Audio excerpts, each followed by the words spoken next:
What is going on, everyone? This is Miles Dompier, and welcome to the 88th episode of Xbox Chaturdays. Today, I'm stoked to be joined for the first time in too long by Mr. Boomstick XL, one of the busiest podcasters in the game. I feel like this dude has 6 different shows that he runs 5 different times a day. You always see his shows. He's an amazing member of the community, and I'm stoked to have him on today. Boom! How are you doing on this fine Saturday, my man?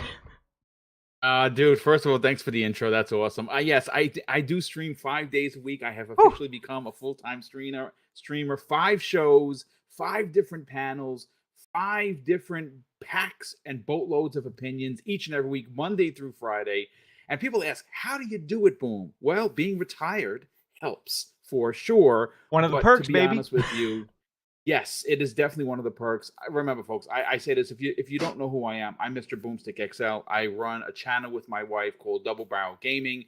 She does all the behind-the-scenes important work, like finances and finding stories and sometimes artwork. And I do the voice. I'm the voice. I'm the big voice of the show. And I am thrilled, Miles, to be here. I've been on your show a couple of times. This is great. This is great to be back. We have a lot to get into. The year is almost up, and my God, I don't know when or how I'm going to make my top 10 list for this year, but it ranges from a game made by one person to a game made by 1,000. And I cannot wait to get into some of the conversations we're going to have today. Yeah, like you touched on, Boom, there's a whole lot to dive into today. We are going to be talking about all of the Game Awards is right around the corner, so we're going to be talking about a lot of major rumors that have popped up. You know, we're a week out, so the rumor mill's churning, baby, and we got a lot to dive into. So we're going to be discussing whether or not those are legitimate, whether or not those might actually happen, and what the big prominent rumors are. We're going to be talking about the latest batch of Xbox Game Pass titles and how Xbox Game Pass just continues to kill it, continues to be an outstanding service. We're going to be talking about the somewhat divisive reviews for the Callisto Protocol. We're going to be talking about PlayStation and Microsoft meeting behind the scenes about the Call of Duty exclusivity. We're going to be talking about the controversial state of games with gold and so much more. But before we get into all of that, I want to give a huge shout out to everyone who's hanging out, tuning in with us.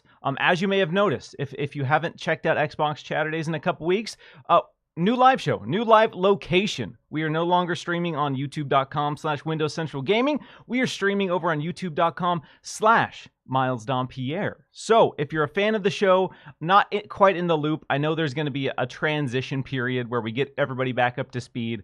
Appreciate everyone who tunes in. Appreciate everyone who spreads the word, hits the like button, all of that good stuff to help let everyone know where the home of Xbox Chaturdays is right now. So obviously, community focus is a huge part of the show as well. So, Super Chats, because this is a brand new channel, couple weeks old, we don't have access to Super Chats. So I wanted to have something in the interim. So we have a link set up on Streamlabs. So if you go to streamlabs.com/MilesDompier/tip, you can drop your burning questions or comments. They will pop up on the screen for everyone to see, and we will still keep that community-centric portion of the show alive in that aspect until we hit, the 1,000 subscribers and 4,000 hours. The boring YouTube numbers nobody cares about. Don't want to get into that. Some other stuff I want to give a quick shout out to Argentina, baby, because I got an email this week from a basically podcast ranking subscription service trying to get me to sign up, but they gave me a breakdown of where Xbox Chaturdays sits on Apple Podcasts, and Argentina. Xbox Chaturdays is the #1 leisure and #1 video games podcast, baby. Let's go. Argentina, excellent taste. If you are listening or watching from Argentina, let me know, because I thought that was just amazing, and it kind of, puts into perspective like the scope of people that listen. I wasn't expecting Argentina to be #1. And I haven't fact-checked that, so I don't know how accurate that is. But the fact that that was where we ranked there was just beautiful, just amazing. So shout out to you, Argentina. Shout out to everyone who tunes in live. One more time, I'll drop that link for the people curious about Super Chat-like thingies here. Boom! Let's get right into it. And let's start with Xbox Game Pass, dude, because Xbox Game Pass, I know it's a meme. I know it's we clown on it, we joke. Xbox Game Pass, it's the best deal in gaming. It's the best. I can say that all day, every day, and I don't feel bad because it's really true. The value that they add is absolutely ridiculous, and the first half of December, as we're going to dive into, is absolutely stacked. So, boom. Yeah. Before we get into a broader conversation about this, here are the games Xbox Game Pass subscribers can look forward to for the first half of December alone. We got Lego Star Wars The Skywalker Saga coming on December 6th for console, PC, and cloud. We have Hello Neighbor 2 coming December 6th for console, PC, and cloud. We have Chained Echoes coming December 8th for console, PC, and cloud. Metal Hellsinger, December 8th. The Xbox One version, this launched as an Xbox Series X and S only version, so Xbox One players can experience that. High on Life coming December 13th for console, PC, and cloud. Potion Craft coming December 13th for console and PC. Hot Wheels Unleashed Game of the Year Edition, which is actually slightly delayed. That was originally supposed to come on the 15th. They put a little note out saying, sorry, it's coming a little bit later. So no official date, but that's coming maybe sometime in December. And Rainbow Billy, The Curse of the Leviathan, coming December 15th. Boom! This is a stacked list. When you see this, are there any standouts for you? And when you see this sheer quantity of games hitting in any given month, how does that make you feel about Xbox Game Pass? Look, I talk about Game Pass so much that honestly, if anyone from Microsoft is watching, folks, hit me up for some back-end cash flow because I sell your brand more than you do, and I will be more than happy and proud to say that. Look, one of the things that I think really does get lost in the conversation, Miles, is what Game Pass allows for families who are not sitting on six figures per year. I'm blessed that I do YouTube as a full-time, hobby. I have a pension. I worked real hard for it. But there are a lot of the times where the pension only goes so far. And I'm using myself as an example because I wanted to be as real as I could be. And the thing about Game Pass, and I've said this before, and people probably laugh at me for saying it, is the fact that real life always takes first place in any conversation. You have to go to the grocery store, everything is more expensive. You go to fill up your tank. Last year, 2 years at this time, it was almost under $3. Now it's over $5 a gallon. Everything is expensive. What Game Pass does, and what they're going to do in the future once the family plan launches, is allow for everyone on every financial station to be a part of the gaming conversation. They're the only platform that does this. Now, granted, I'm keeping PC out of it because PC does have deals, but you also need a very expensive PC to play most of these games. So I'm just talking about the consoles and the Nintendo Switch and the PS5 as well as the Xbox.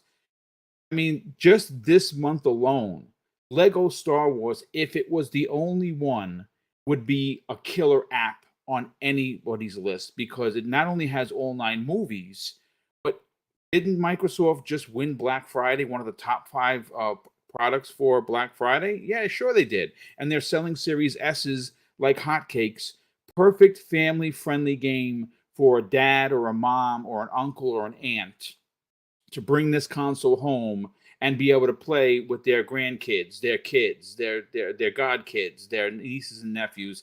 I think that the value proposition behind Game Pass is literally unbelievable. Yeah, it really is. We joke about it being the best deal in Xbox Game Pass is the best deal in gaming. But really, as you touch on, the value proposition is really important for families. Growing up, when I got a game, I would get 1 or 2 games per year. I remember I had to have The Lawnmower Man on Super Nintendo was the only new game I had for like 6 months. And can you imagine living in this day and age and having something like that? Just a C or D tier game. That's it. That's all you get. And things are getting more expensive. I moved from Colorado back to Washington State very recently. Taco Bell, man. Taco Bell is significantly more expensive here. It's weird. It's weird. The McDonald's iced coffee, it was $1. That's like in most places around the country, it's $1. $1, any size iced coffee you want. You come here, $3.50, baby. So things are getting more expensive, and that stuff starts to add up. So when you can look at the value driver for something like Xbox Game Pass, and you look at it as a family, and they did this last year as well. This list is catered towards families. A lot of family-friendly games here. And that way you can buy that Xbox Series S for Christmas, get a great deal on that. You have Xbox Game Pass, and you can say, hey, Johnny and Susie, here's 500 games, all right? Don't complain that you have nothing to play, because look at this list, all right? Most of what you want to play is here, and then Fortnite's free, so get off my back. No V-Bucks for you. I just bought you an Xbox. Enjoy what you got. And I think unless you buy the Series S, because now it comes with all of those V-Bucks and everything. They have like a holiday deal that comes with Fortnite V-Bucks, Rocket League, and Fall Guys money. So there you go. Little Johnny and Susie are saved. Little Johnny and Susie perfectly saved. Yosemite Blam in the chat says, Miles got the $28 Taco Bell order. No joke. Went to Taco Bell and spent $24 the other day for my wife and I was like, what? Yo, and that's two people. All right, we got to rein the economy in here. All right, when I'm spending $25 on Taco Bell, what's going on? So the world is we are apparently living in bizarro world. We're living in the dark timeline. All right, when my Baja Blast is at a premium, baby, we got a problem. All right, we got to pump the brakes. Sure do. So yeah, what's crazy to think is this is only the first half. So a ton of stuff to look forward to. Are there any standouts for you on this list? Yeah. High on Life is one for me. Lego Star Wars is another. I like the fact that Metal Hellslinger is coming to Xbox One for gamers that actually still have an Xbox One S or X. You know, they could be a part of the conversation. But for me, the number one standout is High on Life because it just every time I see it, it just keeps getting better and better. And obviously, if you're, I've never watched Rick and Morty. Like, I'm just not a fan of the show. I just never have. I never got on that ship. But you know, they are incredible storytellers. They know how to really write a good story, from what I understand with Rick and Morty. And this game, it looks so next gen. It's mind blowing. Yeah, I'm ready for High on Life. High on Life, that's definitely a big standout for me. Again, I'm not the biggest Rick and Morty fan in the world. Loved the first few seasons and honestly fell off a little bit. Been watching Solar Opposites, which is another Justin Roiland show. He's got a unique brand of quirky humor. And what has me excited is the stacked cast of characters for the guns. In case you're out of the loop with High on Life, all of the weapons are alive and they talk and they make jokes. It reminds me of like Oddworld Stranger's Wrath, if you ever played that game. Kind of that energy where your weaponry and your firepower are living, breathing things. And you have like Tim Robinson from I Think You Should Leave on Netflix is the voice of the guns. And that's the kind of stuff that gets me excited, is having this all-star comedy cast in this video game. And I know comedy in video games can be very divisive. Borderlands 1 and 2, some of the most hilarious video games ever. Borderlands 3, I couldn't stand it. I played it about halfway and I was like, all right, literally the comedy is the reason that I don't want to play this game, because it's not hitting. And I don't know if my tastes are matured or if the writing wasn't as strong, but the reason I stopped playing Borderlands 3 is because I thought it was not funny. And so that's going to be, I think, a polarizing point with High on Life, is I think you're going to have people who really enjoy it, and then you're going to have people who maybe are sick of Justin Roiland's brand of humor and find it, quote, cringeworthy. But that, for me, big standout. Also, if you're a fan of Mother, if you're a fan of like SNES-era RPGs, check out Eastward. Really beautiful, narrative-heavy. That looks good. I saw the Charm Attractions for that. That actually looks really, really good. Yeah, so excited for that as well. One more. Actually, before I get into this next section, we got a super chat from Nick W., who says, Callisto Protocol is pretty good. What are your thoughts on it? We're going to be talking about that a little bit later on, so stay tuned. And now, boom. It's been a roller coaster of a week when it comes to announcements for Game Pass, when it comes to rumors surrounding Xbox Game Pass. And one of the big rumors circulating this week involved a beloved Capcom franchise.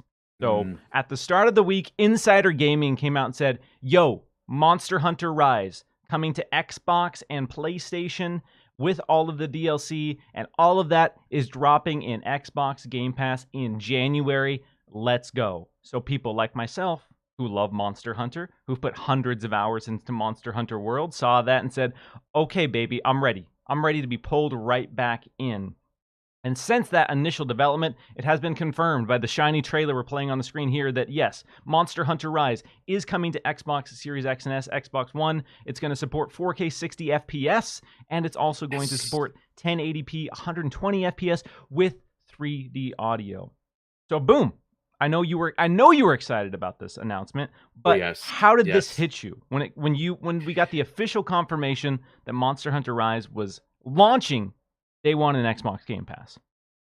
Well, I mean, I'm of two minds of this. First of all, I have it right here because I bought it on the Switch, and on the Switch, it looked awesome, and I played it, and I quite enjoy it. Now, granted, let me be fair here. I'm not the Monster Hunter guy. I love the series. I put some time into it.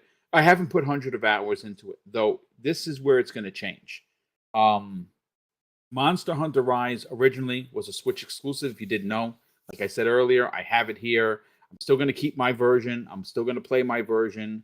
But this is big. This is a big deal, and there might be some underlying thinking here, and I'll throw it out to you. Maybe you didn't catch. Maybe you didn't think about this. All right. First of all, getting into Game Pass with all the DLC day and date is what Microsoft continues to do. Now, this is a 2023 release already in a 2023 that is potentially going to challenge 2007 for the greatest year in gaming ever. And that's saying a lot because 2007, by leaps and bounds, is the diamond in the crown when it comes to years of new IPs that launched across a plethora of consoles. It wasn't just Xbox or PlayStation or Nintendo. It was the pinnacle year. I think it was the year that we saw the change for gaming, and we are now reaping all of those rewards since 2007. And 2023 looks to extend that even further. But this is an interesting get for Xbox Game Pass for a couple of reasons. One, Xbox is known as the multiplayer box, right? Bring your friends in, right? Friends and family Game Pass coming in for as low as $5 a month, up to 5 people. Here's a game that allows you to play with 4 people, right?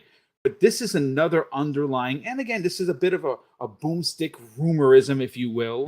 Certain affinity is working on a Monster Hunter title that has been rumored to be exclusive to Xbox. Maybe this is a bit testing the waters to see how that will hit with Xbox fans. I'm just saying it's a possibility. Yeah, exactly. There's a lot of interesting dynamics between the Monster Hunter franchise and Xbox Game Pass, because as you touch on, there is the rumored Certain Affinity project, which is designed to be Monster Hunter-like, in that vein, capturing that essence. Yes. We also know that Capcom has spoke out about Monster Hunter World and how amazing that was to have an Xbox Game Pass and how they really loved that partnership and they really loved what that did for their audience. And so I think this is, Capcom and Monster Hunter and Xbox all taking that relationship to the next level, saying, all right, it did really well last time, and we added that after the fact, after it had been out for a little while. Let's try day one. Let's test the waters here. What happens if we drop Monster Hunter Rise? Sure, like you said, it's been out on Switch and PC for a little while, but on the Xbox version, day one. What is that going to do for the player base? What is that going to mean for this game? And I think that's going to be really interesting to see how that all plays out, because I played Monster Hunter Rise on Switch and I played it on my Steam Deck as well. Monster Hunter, traditionally handheld series, started on PSP way back in the day. So it's transitioned with Monster Hunter World to be a more full-fledged console experience. And I think when Monster Hunter Rise first shipped as the Switch exclusive, it lost some of the people who were sold on Monster Hunter World. And I'm wondering if this will pull them back in now that it is back on console. Because I have to say, even though I was playing it, my traditional Monster Hunter World squad wasn't along with me. So I didn't play it as much because I didn't have the typical core group, trying to get in every day, trying to grind for the new armor. And This game, with all of the DLC that's out, that's hundreds and hundreds of hours of gameplay. Yeah. On top of a year that's going to next year is going to be one of those years, Miles, especially for Game Pass subscribers, where if you already have a stacked deck when you talk about your games that you haven't played yet, it's going to get even higher. Yeah, let's talk about that real quick. It wasn't on the docket today, but 2023, as you said, is shaping up to be one of the most ridiculously stacked years in gaming, regardless of where you play. Whether you're an Xbox only player, a PlayStation only player, a Nintendo only player, and God help you if you play on everything. Because, oh my God, the slate for 2023. We have Resident Evil 4, we have the Dead Space remake, we have Redfall, we have Starfield, we have Tears of the Kingdom, we have Hogwarts Legacy, we have... I went through my calendar the other day, and I was absolutely floored by the sheer volume of games that's supposed to drop in 2023. Granted, I think some will probably get pushed, but theoretically, Alan Wake 2 is supposed to drop in 2023 as well. We're going to be getting new announcements at the Game Awards, but we have Diablo 3 or Diablo 4 essentially confirmed for 2023 as well. So boom, as we look towards 2023, I posted this poll on Twitter. I posted this question on Twitter, and I want to post it to you here and anyone watching live and anyone watching after the fact. But if you can only play one confirmed game in 2023, just one, man, which one is it? I mean, I'm going to tell you this. This may shock a lot of people because Breath of the Wild, for me, was the first Zelda game I had completed in years. And it's a game that I love so much that I probably spent 20 plus hours alone just cooking. I beat the game twice. I ran through it again because it is one of those games that if you put the time into, if you put the adventuring into this game, it rewards you in spades. Yes. So if I had to play one game, as amazing as Starfield is going to be, and Redfall, and potentially Spider-Man 2, me, Spider-Man Miles, 2. If I had to pick one, it's going to be Tears of the Kingdom. Yeah. I mean, that's what I'm going to play. I know a lot of people are on the same page as you. Breath of the Wild, whether or not it was your bag, was such an important moment in gaming, and so many people loved the formula. So many people loved what it did, and it just kind of captured this entire group of people and made them fall in love with Zelda again, or made them fall in love with Zelda for the very first time. And it was really a really impactful moment for a lot of people. So I know that sequel is highly anticipated. Much like Starfield, I think probably Tears of the Kingdom and Starfield will be the two biggest games of next year, in terms of just mind share and community interaction and everyone playing it and talking about it. I'm a big co-op guy, so this has been hard for me, and this is something that I've been going back and forth on. As much as Resident Evil 4, that's going to be a day one get for me. Tears of the Kingdom, absolutely going to be their day one. Redfall, super stoked about, and Diablo 4. So it's probably because of my, inclination to play in co-op, it's got to be one of those two. And as much as I'm excited about Redfall, I probably would go with what I know I'm going to play a lot, and that's Diablo 4. Because Diablo, one of my all-time favorite franchises. Call me a clown, call me an idiot, but I bought Diablo 3 different times. Bought it on 360, bought it on PC, bought it on Xbox One. If they put it on, I almost bought it on Switch as well. That lets you know how much Diablo just has me. So if I'm picking one only, I gotta go with the squad, and it's gotta be Diablo 4. As tough as it is, and as much as I would absolutely pick Resident Evil 4 or Alan Wake 2, I got to lead into the co-op, I think, and go Diablo 4. So I see a lot of people in the chat. Starfield is definitely a big one. That is, for a lot of people, that's going to be the new Skyrim, where you play for hundreds and hundreds of hours, and you're playing it for a decade later, and you're still finding new stuff. And if all of the rumors about the scale and scope of it are true, yeah, it'll be absolutely gargantuan in terms of player conversation. Yeah, I mean, Diablo 4 is a strong pick. Mrs. Boom and I put, I don't want to say hundreds. I want to say we put a significant amount of hours into Diablo 3. She's not a diehard gamer, but that's her jam. We started playing games like, and you'll probably remember this on the PlayStation 2, Champions of Norath. Do you remember that? Yeah, baby. That's a now that's a deep cut. Oh my god. Yes. We put hundreds of hours into that. I still have those games. I still have the physical copies. That and Baldur's Gate 1 and 2. Unbelievable amount of time into that. Yes. Baldur's Gate, baby. Yeah. So I think that's a strong pick, and it's one that is, as for me, again, it could have easily been that, because I think, again, we play Animal Crossing together every evening. So to play something like Diablo 4 together is going to be awesome. But I'm a single player guy. If I had two choices for multiplayer, it would have been Diablo, because I'm going to play with the missus. But if for single player, it still would have been Tears of the Kingdom, which just looks stunning. On a Switch that plays only 720p, by the way. What I really hope, again, this is an Xbox show, so I'll keep this brief. Please let the Switch Pro or Switch Upgrade come out before Tears of the Kingdom. Please. Yes. That would be the dream. Okay, and then that's enough. I know as soon as I say Nintendo on the show, people boo. So I'll move on from there. But yes, Tears of the Kingdom looks absolutely incredible. Want to play that so bad. I will be playing that day one. Huge shout out to all the amazing people joining us live. If this is your first time tuning in to Xbox Chaturdays, appreciate you. We are live every Saturday on youtube.com/Miles Dompier at 1 p.m. Eastern.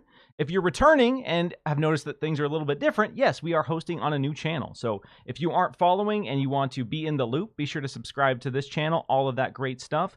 Appreciate your support. As I mentioned at the start of the show, community interaction is a big portion of this. We don't have super chats active because the channel's only a couple weeks old, so I have to build up to that. But if you do have a burning question or comment you want to share with everyone, you can go to streamlabs.com/milesdompier/tip. They'll pop up on the screen here for everyone to see, and we'll use that as a jumping off point for a conversation. All right, boom. We just got done talking about how much we love Xbox Game Pass. How Xbox Game Pass is the best deal in gaming. Xbox has another monthly subscription service that has not been getting the same love, and that is Games with Gold. So additionally, in addition to the stacked library of titles coming to Xbox Game Pass for the first half of December, Xbox also announced the games coming to Games with Gold. So for the final month of 2022, Games with Gold is getting Colt Canyon and Bladed Fury. And so let me preface this conversation here with everyone is I'm not a fan of dunking on these games. And I'm sure for the teams that have these games on Games with Gold, that is such an exciting moment because they're getting their exposure, they're getting out to so many more people, and so many more people are playing their games, and they're getting probably a nice little, cushion of money from Microsoft. So I don't like the idea that, these games are trash. We should trash these games. But I do want to have a bigger conversation about Games with Gold, because it's clear every single month I see people complaining about Games with Gold. And every single month I see people unhappy with the selection of games in Games with Gold. So, boom, as it stands right now, how are you feeling about Games with Gold overall, and Xbox Live Gold in particular? The thing is this. One, if it remained on its own, Miles, it would be something that, how could we complain about quote unquote free games, right? Like, how do we complain about that? Here's the problem. I haven't downloaded a Games with Gold game in 5 months. I just haven't. And the reason why that isn't that because I'm dunking on them, like you said. It's because Game Pass exists. And Game Pass puts so many games in there that Games with Gold it honestly is an absolute irrelevant thing. Like it's there for people who maybe only have gold, and that's what they're getting. So of course I think it should be continued. But at the end of the day, it's hard to put any real excitement behind it because that's.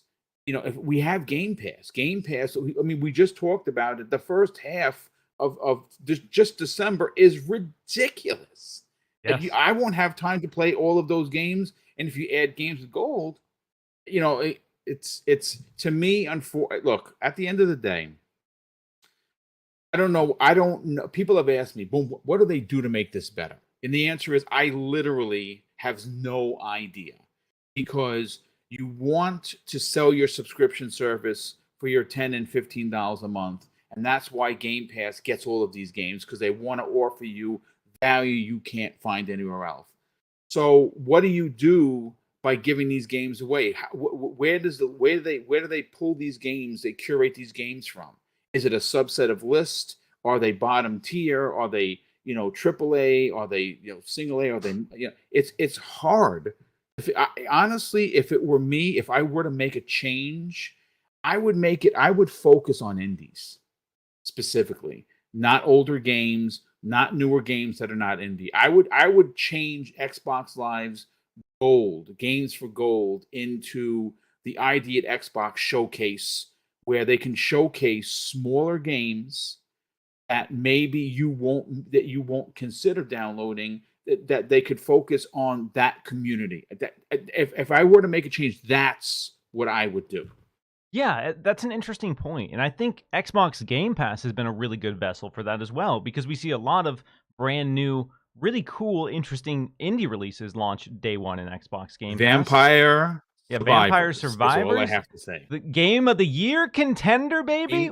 Game of the Year contender. The game that's just absorbed so many people's lives this year. Like, that was a cool indie Xbox Game Pass get, and that's standing toe-to-toe in the conversations with God of War Ragnarok. You have people legitimately coming online and saying, yo, why isn't Vampire Survivors nominated for Game of the Year? That is a snub. That's a major snub. And so I think I was one of them. I was one of them. Yeah, Stray got it, and Stray's a good game, but Stray's not Game of the Year. Sorry. And so there's Xbox Game Pass has been that, and Games with Gold has been this kind of weird service that's kind of been put on the side. And when you look at it from a business perspective, Microsoft has an established subscription service with millions and millions of subscribers.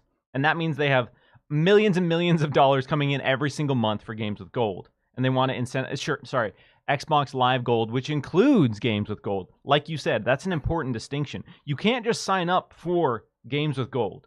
Games with Gold, when it comes to online multiplayer for a lot of titles, that's not optional. There are exceptions, stuff like Fortnite, a few others you can play online without a Xbox Live Gold subscription. But a lot of games, you still need that Gold subscription, which gives you access to Games with Gold. So I think that's why a lot of people are complaining, because it's not really an option for them, especially if you're playing on console. And I've talked about this plenty of times, that Microsoft is pushing this unified ecosystem. They're pushing this unified front when it comes to console and PC. But then they have barriers like Xbox Live Gold on console, which says, oh, you want to play with your friends online? You got to play. Oh, you want to play with you want to play Sea of Thieves with your friends on PC? They don't need the subscription service, but you do. And so that's where I'm kind of tired of this service. If they want to leverage Games with Gold and make it a better offering that's more enticing, sure. But now it really is, like you said, free games, quote unquote.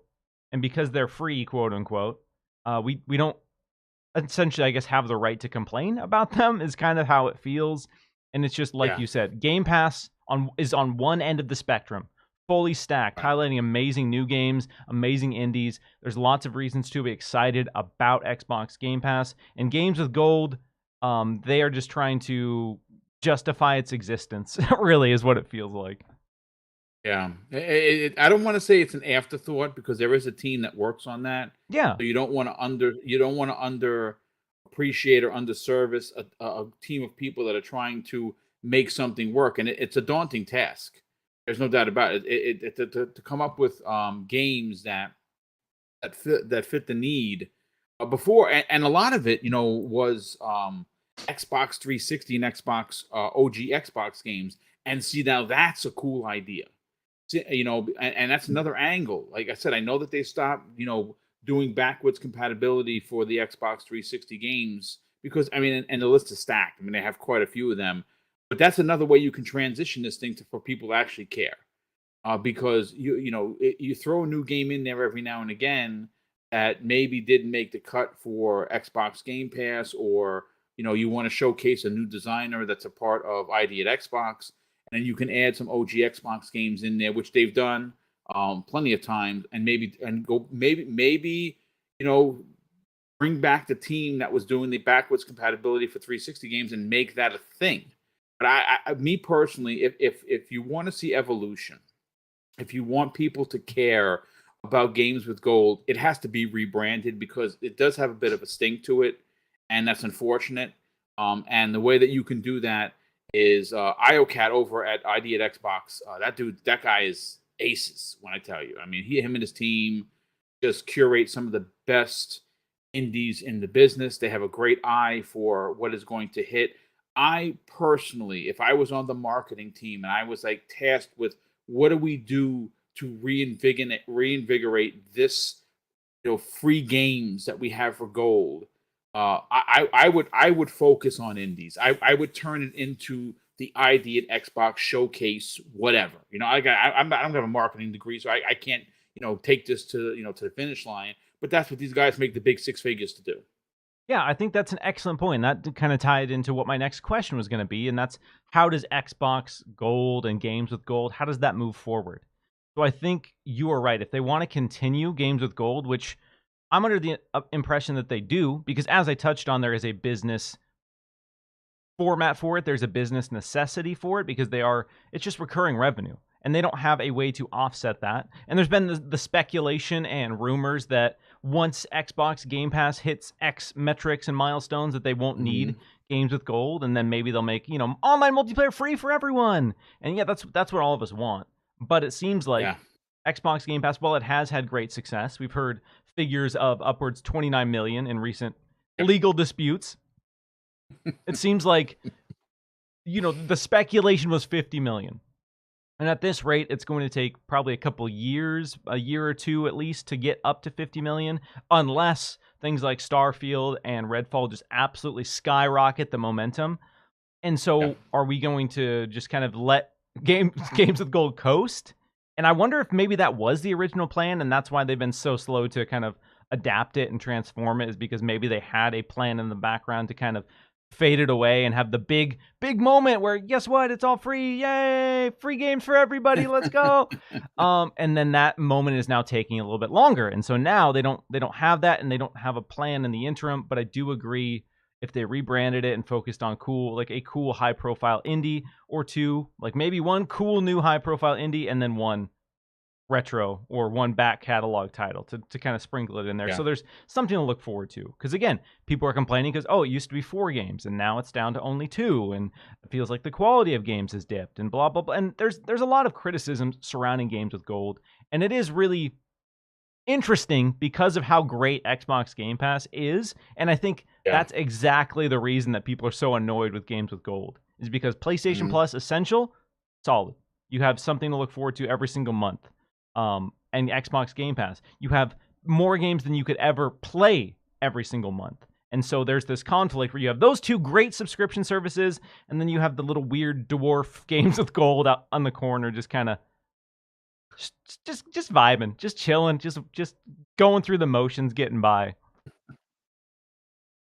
Yeah, I agree. It coasting, it sometimes feels, to your point, Miles, that they didn't expect it to take this long to get X number.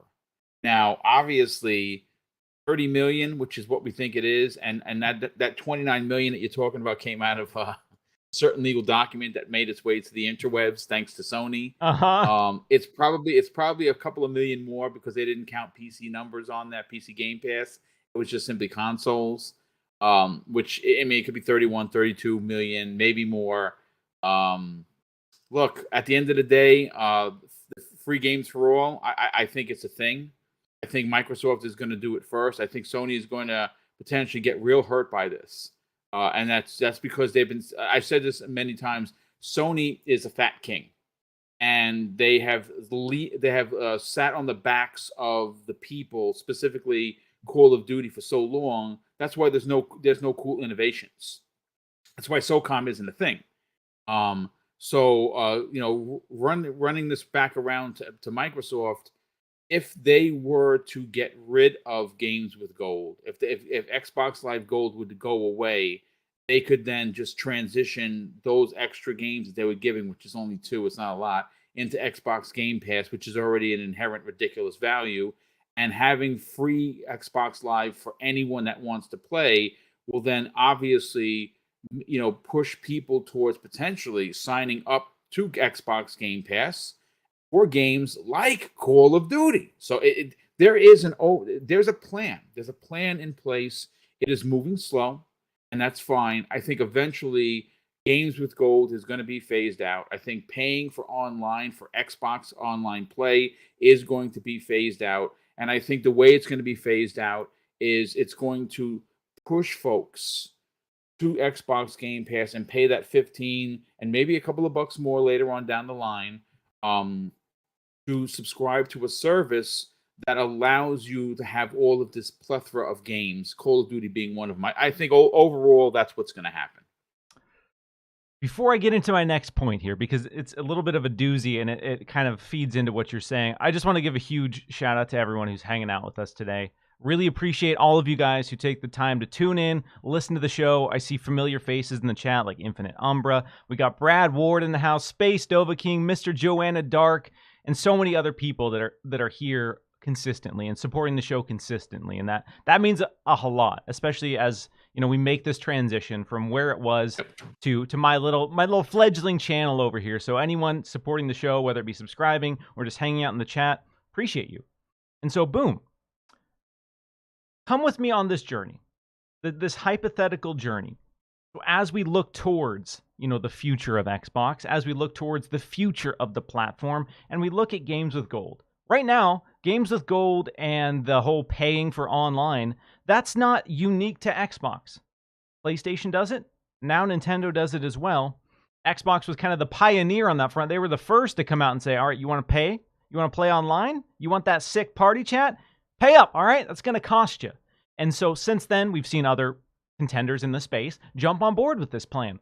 But what I wonder is why they don't want to leverage the good PR, the goodwill, and maybe they are planning a grand scheme, a master plan, if you will, behind the scenes that coincides with the closure of the Activision Blizzard deal and Call of Duty.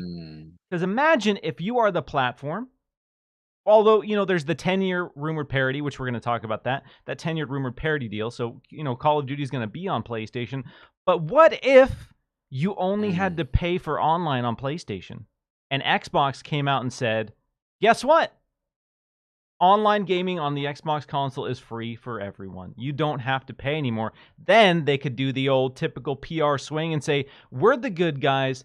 They're the bad guys now. They're the ones making you pay for online. Do you want to pay online to play Call of Duty, or do you want to come over to Xbox? We can't put it in Game Pass quite yet. There's some contracts in place that we're going to see through. So there's going to be a couple years where I think it probably isn't in Game Pass due to contractual obligations. But imagine using that as a leverage point to say, hey, here's why you should still prepare yourself. Because moving forward, we're going to give you cool stuff. Moving forward, you're going to go play it on Xbox Game Pass. And we're not going to charge you for online. I think that's the grand PR play right there. I got news for you, because as you're telling this incredible story, I'm seeing Phil Spencer with the hood over his head as if he is the emperor of the empire. And he has that, because you ever see, so he smiles and he's got a little crack in his, and when he's got that little smirk. And I can see, in my mind, because I'm such a Star Wars nerd, I can see the chair turning around, Miles, like this, and it's Phil Spencer sitting there with the hood. Rise, my friend. He tells the community, rise, my friends. It's what I love about that image is Phil Spencer always comes off as just the sweetest, nicest, most genuine dude ever. So to imagine him as this evil Sith Lord villain behind the scenes, it's just, it's magical. It's absolutely beautiful. Look, at the end of the day, value proposition is key to any conversation. And I say that with full respect for any station, regardless of whether you're making 6 figures two figures or not making any figures at all, uh, you have to figure a way to make your investors happy that are on your board that make Mm-hmm. these big decisions. You have to somehow balance that with giving back to the people that continue to make these investors happy. Paying for Xbox Live Gold has been a thing since the beginning of Xbox. When Xbox Live Gold came out on Xbox Live was a thing, right? Yep. You had to buy the package, you had to pay to play online, and they made a lot of money doing it. Yep. It would be pretty incredible and a hardcore press for any of my basketball fans out there if Microsoft would turn around, close the ABK deal, get Xbox Game Pass to have after 2024 have Call of Duty in there each and every year, and at that time turn around and say, hey, listen, you know what? We're making a big change to the service. Online play is no longer going to cost you anything. You can buy the game and you can play for free online with your friends. But we also have the subscription service that if you want Call of Duty in there day and date, it's $15 a month. They do the banana in the tailpipe situation where they get rid of one thing, but they move those people that were paying all these years for Live for Gold and were just getting these crappy gold games to now Xbox Game Pass Ultimate, where now they can play everywhere, their TVs, their computers, their tablets, their phones, and Call of Duty is in there day and date. So instead of spending $70, you can pay $15 a month and you can get all of this and you play for free. That's it. You need to drive the value conversation. You need to drive the value proposition of the service. And so I see Jarrett has an interesting point in the chat here about how my master plan would be a logistical nightmare and they'd have to reprice certain things and they'd have to, figure out these interims. Yes, there would be a lot of complicated measures that would need to fall into place. Yes. But that being said, you could continue games with gold in the interim and use that as a value driver for Xbox Game Pass Ultimate.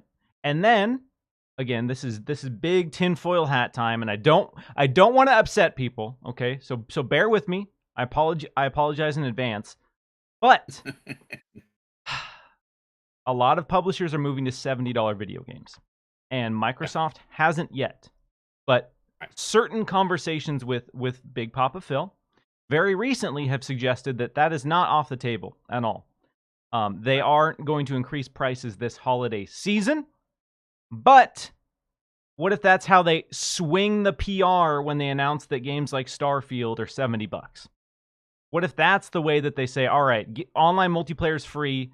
You're going to technically maybe get a little bit less with your Xbox Game Pass subscription, but not really, because you're going to be able to play our most premier games like Starfield, which are normally $70 under this Xbox Game Pass Ultimate subscription. And so, again, I don't know that that's the reality, but if I'm being honest with myself and everyone here, that's the reality I'm prepping for, is them raising prices on video games and then using that to leverage Xbox Game Pass and any changes that may come with pricing, etc. in that regard.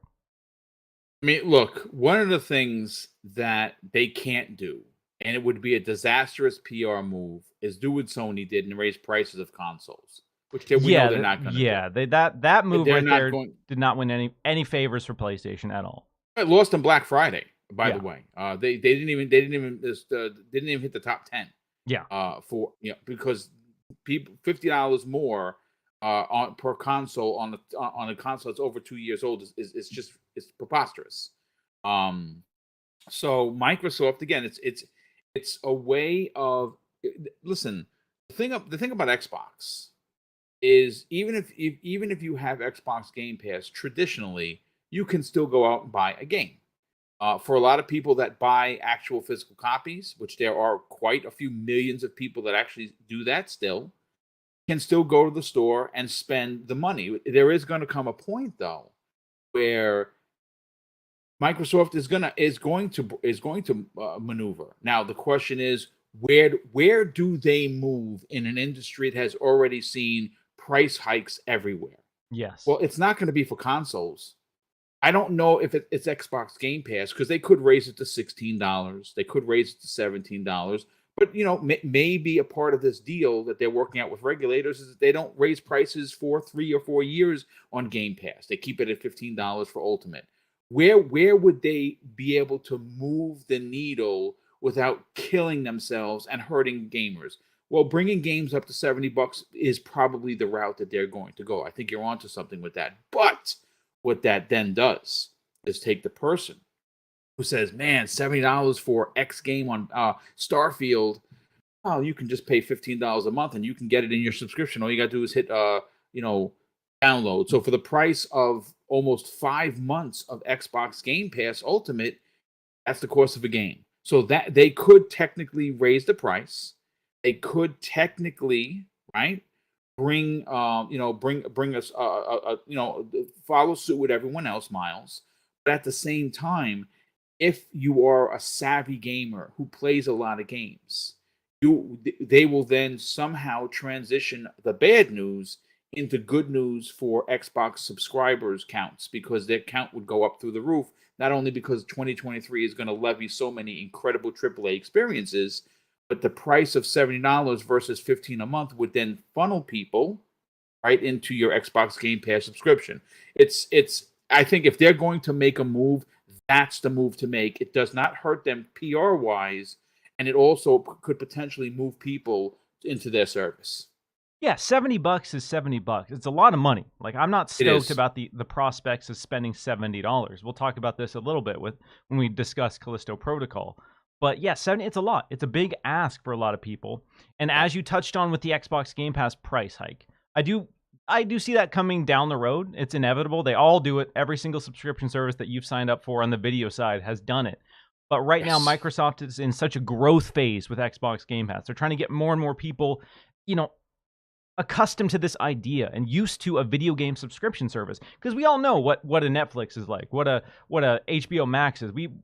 The average customer has a grasp on that, but Game Pass and video game subscriptions, that's a newer thing that they need to sell on. So I think by keeping that price low and then saying, all right, our games are $70 now, that's unfortunate, but we have an option for you that is still value centric, and they still say you can still play our best games for $9.99 a month or $14.99 a month. And I think that would be how they swing it, because nobody wants to pay more. There's the memes where people come out on Twitter and say, why are the PlayStation fans like praising a $10 No, nobody in their right mind is praising the fact that you pay $10 more.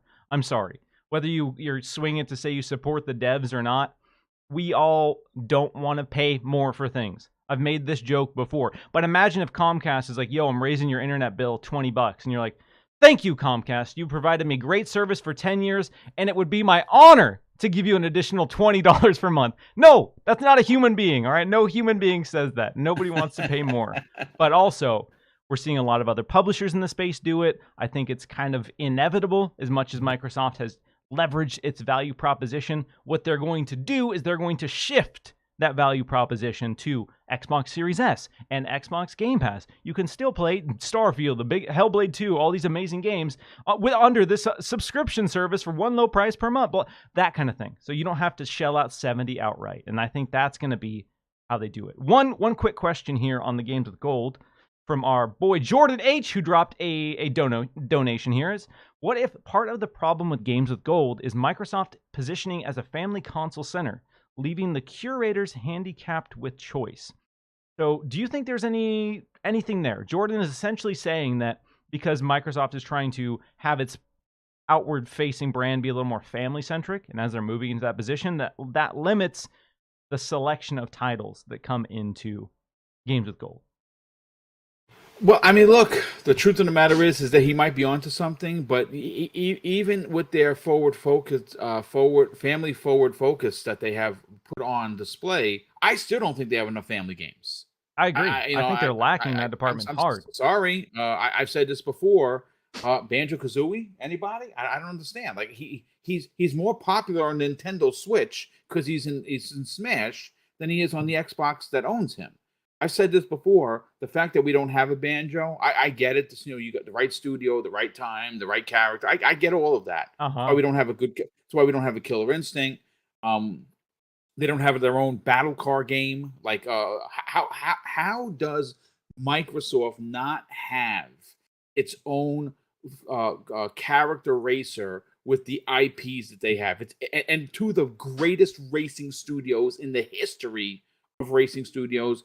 So I don't know if it's that. I think that what you're going to see, though, Miles, is the friends and family plan that is coming, and we don't know when that's coming. That announcement has been it launched in a few places, launched in a few different countries. You're going to see it launch soon enough, but I think you're going to see that really hit the ground running when they have these family friendly games. I don't know if they're painted into a corner, but I just think that Games with Gold is on life support, and it's every month it gets worse and worse and worse, and it's become a meme. And again, my way to fix is focus on indies. Use ID at Xbox, which a lot of people don't know about, to your advantage. That's what I would do.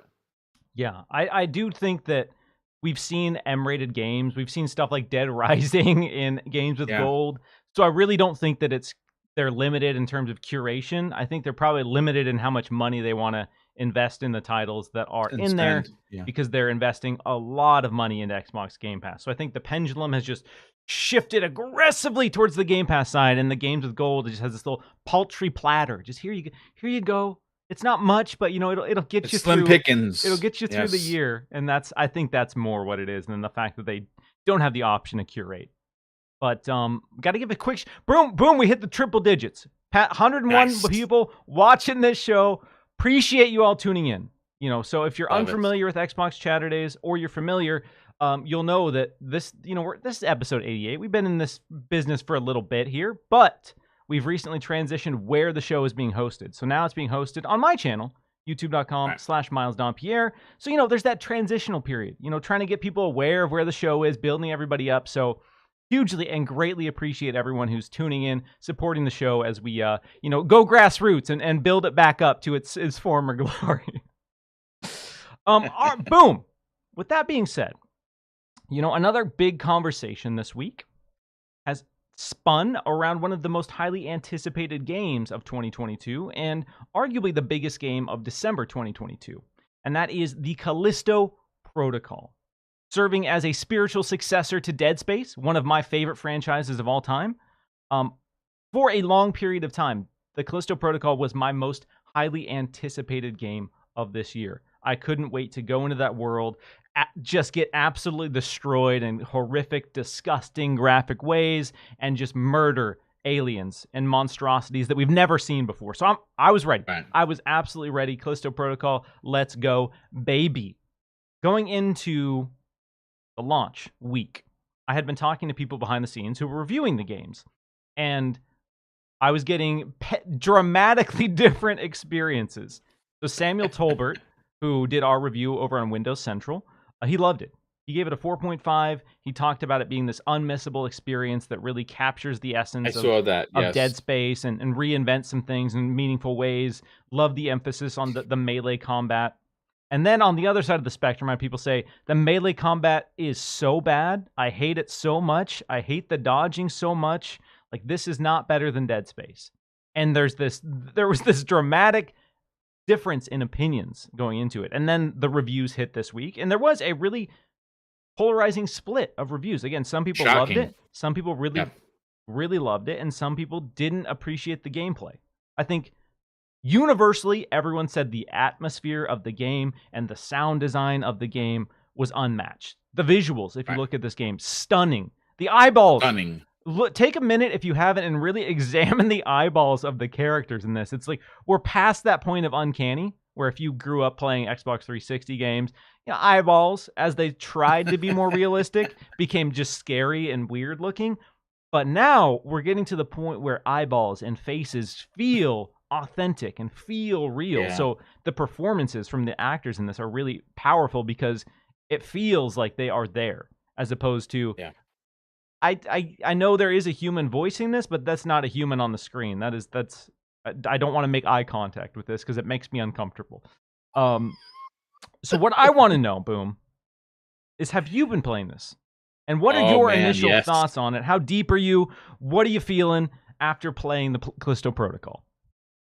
I am hopelessly addicted to playing this game. I'm 7+ hours in.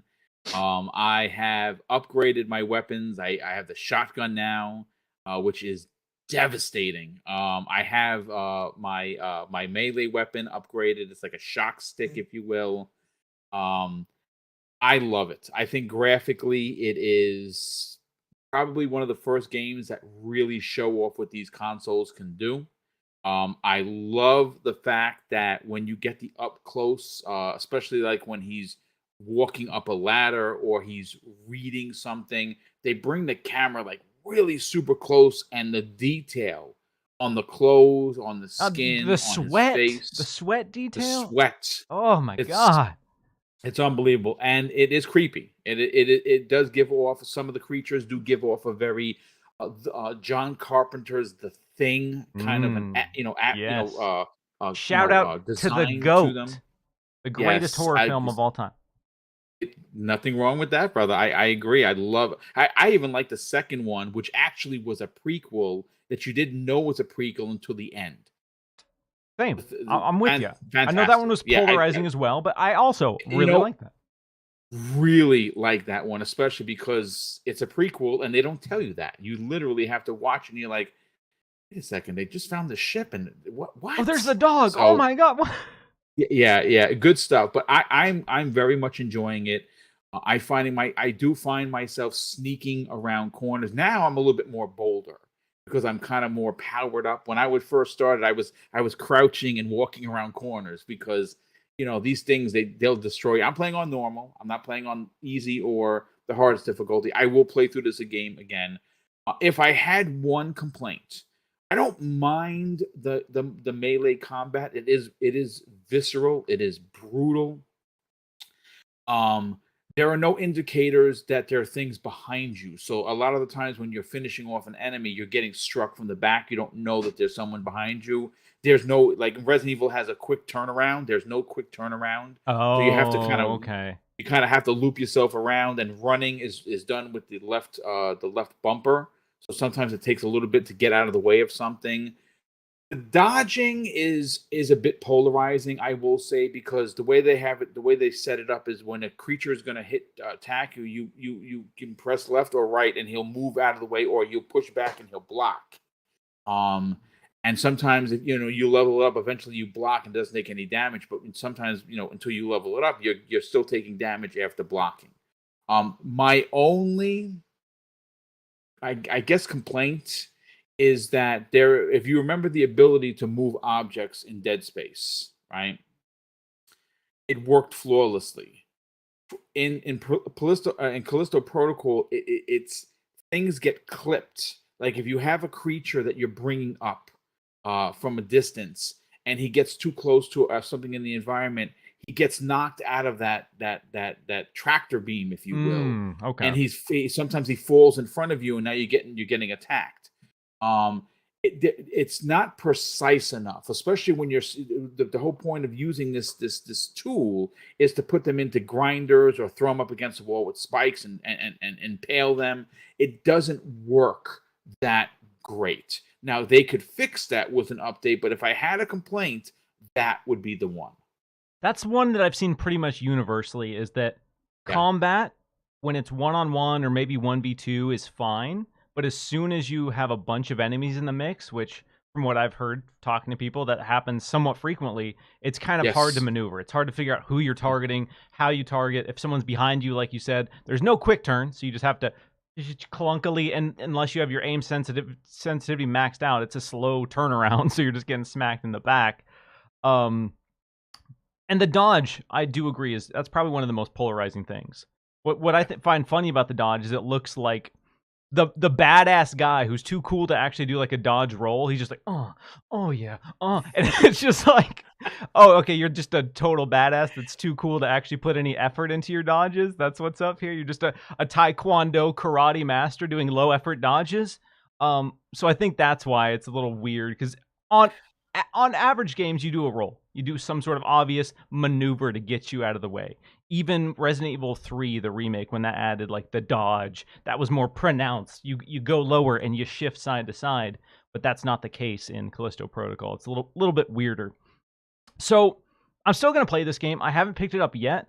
I was originally going to play it this weekend, despite how busy my weekend is. Like, both today and tomorrow, I'm going to be out doing things. So I was like, do I pick it up now and just try to squeeze in some time? And now, after talking to some people, I'm like, I'm just going to wait till next weekend. It's fine. I'm going to the Game Awards on Wednesday. Won't have time to play it until next weekend anyway. So now I'm just I'm not in as much of a rush based on some of the feedback that I've heard from people. So what I want to talk about now, and this conversation always pops up anytime there's a high-profile review for any game, is every time that a game comes out, and it's a highly anticipated game, like a Callisto Protocol, anytime there's negative reviews, you see people proactively getting defensive about that negative review. And I saw this with Callisto Protocol, and people had put out their reviews of the game. And again, the reviews dropped pretty much when the game came out. But still, I saw people on Twitter arguing with these reviews before playing the game. And so, do negative reviews for you, Boom, and anyone tuning in, do those sway your opinion on something if you are super hyped? If you are incredibly hyped about a game, do negative reviews and PR sway you at all? No, not at all. I haven't. First of all, there's a reason for that. This industry has made a turn, going back to like 2014-ish, 2013-ish, when I lost a tremendous amount of faith in the gaming media. And that was their very apparent turn on Xbox. Now, Xbox shot themselves in the foot with the way that they, some leaders were in positions that they shouldn't have been in. Some things were said that were disrespectful to gamers. They're no longer a part of the conversation. So Microsoft kind of started that. But for the most part, what I have come to understand is that every the reviewer 60 might be my 90.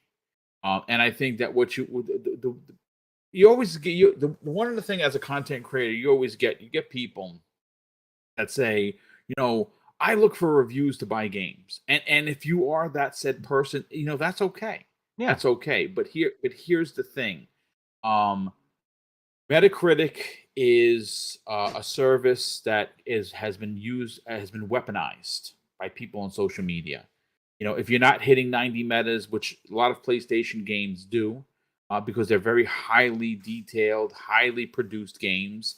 I mean, Sony Pictures Sony SIE PlayStation proper has a team that is from their movie division that finishes off a lot of the development in these games to give them that cinematic, that Hollywood flair, Boom. And that's a fact. Look, God of War is a perfect example of that. Last of Us is another perfect example of that. Horizon Forbidden West is another prime example. That's just this year. So it's what PlayStation does.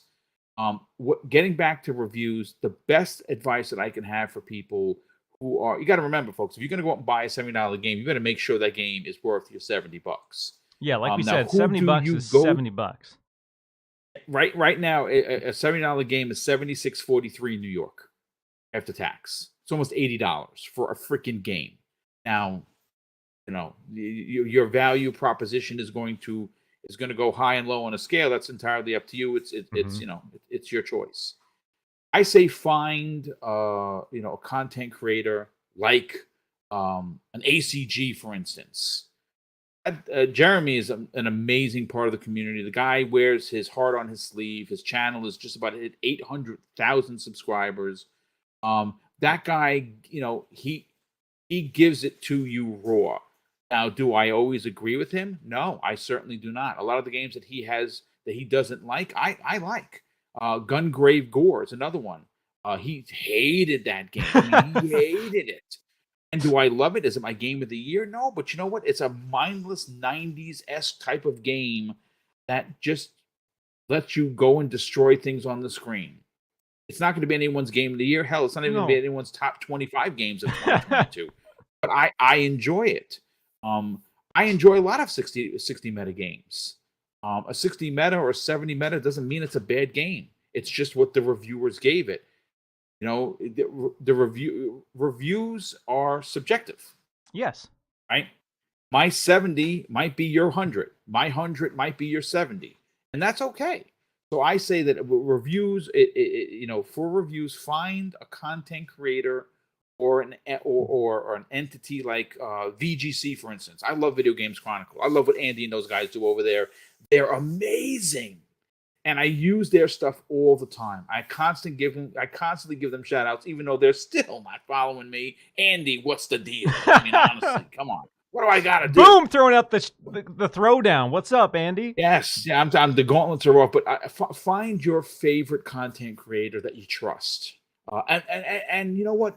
Again, going back to Game Pass, that's why it's so important to have a service like that, because it allows you to pay $15 a month and play a game that might be your game of the year, or maybe the worst game you played of the year. So that takes a lot of pressure off. But I say find whoever you trust and let them give the opinion of it. Because right now, if you look at some of the games that were reviewed under 70, there's quite a few of them. Evil West, I think, is sitting at like a 75. And people are like, yeah, 75. I don't know.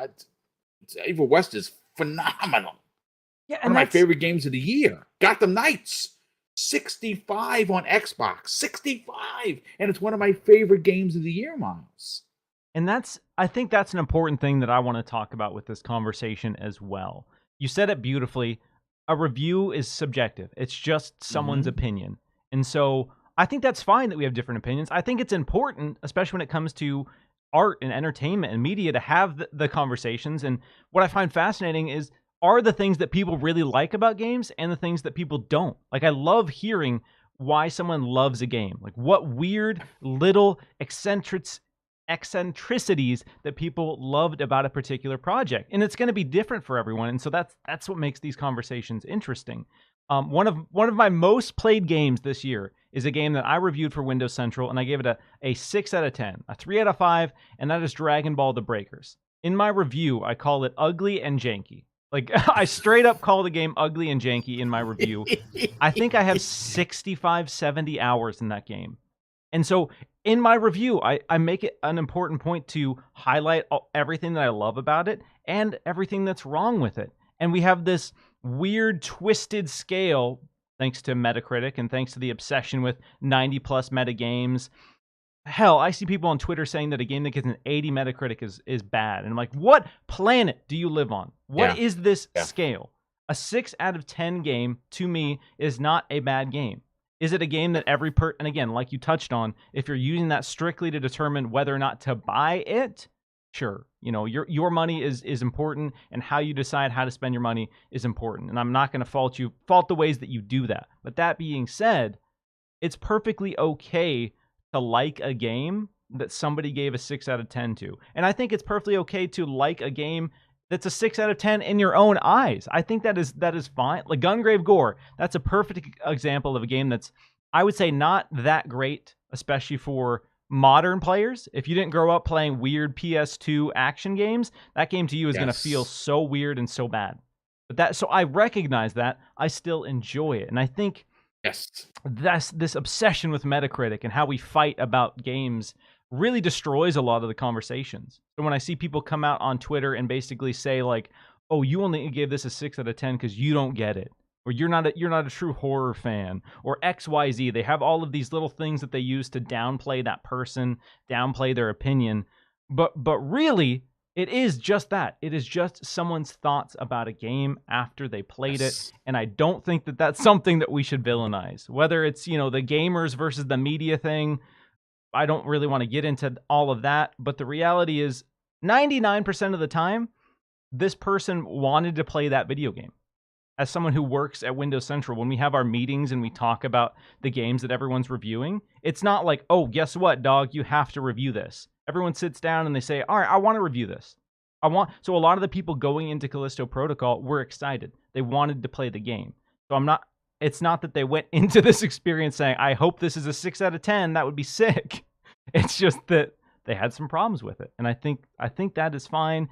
And again, I think it's also important to get the context, get the meat of the review, and read the positives. Because generally, when you read a 6 out of 10 review from any website, there is so much positive said about the game. And the negative doesn't completely counteract the positive until we get to those games that are like a 2 or a 1 that people are like, yo, don't even play this. It's so broken. It's so bad. But we need to be able to have conversations about games that have flaws that we still really like. And I think that's, as we look at Metacritic as the end-all be-all for discourse, it's kind of dissolved some of that. I agree. I like I said, make your own value choices.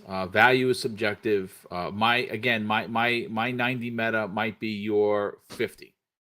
That's perfectly okay. I mean, I think that the community as a whole, again, it's not the majority, folks. The loudest in the community is the smaller part, and they're the loudest, and they're the ones that are saying that unless it's a Sony made 90 meta game, it's crap.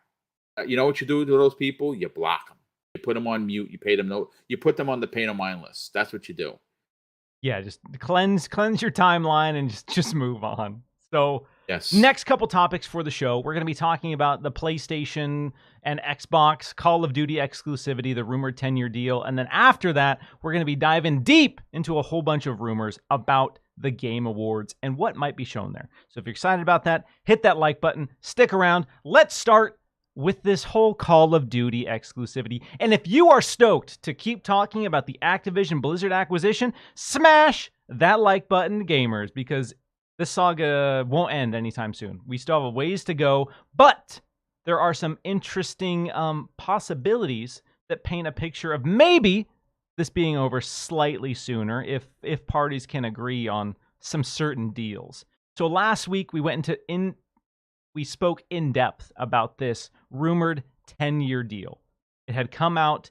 It was reported that Microsoft basically approached Sony and said, here you go. 10 years of Call of Duty multi-platform guaranteed to you. We hadn't got a comment from PlayStation. There was no official word from Microsoft about whether or not that was true, but somebody had come out and said that this is something happening behind the scenes. This week, we've gotten an update on that whole situation that suggests, and this is a report from Seeking Alpha, that claims Microsoft and Sony actually held meetings over the course of the last week to discuss the specifics of this deal and the guarantees for Call of Duty on PlayStation for 10 years. This report also suggests that we could get the FTC's decision in January of 2023. So very soon, very, very soon, about a month away. So boom, this whole situation, it's a roller coaster ride that we can't get off. It's one day it's going to be blocked. One day, it's going through. It's just constant highs and lows. And as we speak about this, I will say, keep that in mind. The things are very fluid. Things are developing very quickly, and things also change very quickly. So how likely are you feeling about this deal going through, given everything, given the current state of the conversations, of the reports, of all the speculation? Is this deal going through or not, Boom? Yeah, the deal is going to go through. The deal is going to go through. It's going to have concessions. Now, you ask yourself, what is Microsoft willing to concede? What are they willing to offer PlayStation? So I do want to just pause for a second and say I'm actually not sick of talking about this because I think it's riveting. It's riveting because we are privy to some really behind the scenes stuff that goes into business, into the gaming business, that we are not normally privy to. Right. So I find it very, very exciting to learn the moving parts for this big thing we know as gaming. What I am going to say that makes me sick to my stomach is this arrogance that Sony has out in the open, turning down deals, calling potential contracts not worthy. I feel the problem with Sony here is that, and I talk about it. I don't hear a lot of other people talking about this. Sony has been in first place for console sales for 2 decades plus, since the PlayStation 1. They had a down year, and I'm not even being facetious. Their down year was the PlayStation 3, where that was the 1 year that they didn't hit 100 million plus consoles. That was the only year a PlayStation unit did not hit 100 million consoles. You want to know who has never hit 100 million consoles? That would be Xbox. So when you look at this ABK deal and you consider what Microsoft is attempting to do, they're trying to compete in a space that they are currently in third place in platform consoles. And when you start adding the likes of Apple Play, or Apple Arcade, and a few of the other entities, they're fourth and fifth on the list. This is the near $3 trillion company that is still in fifth place in brand recognition. And I checked it this morning before we went live.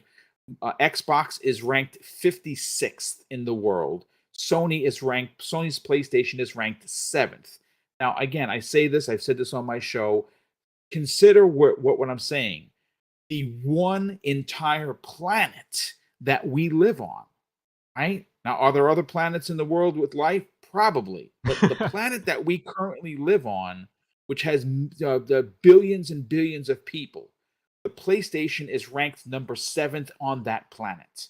Microsoft's Xbox is ranked 56th. So when you see this deal getting as much pushback as it's getting, you start hearing the words, well, this is anti-competitive because Microsoft is buying studios and they're buying IPs. And Sony has done that their entire existence.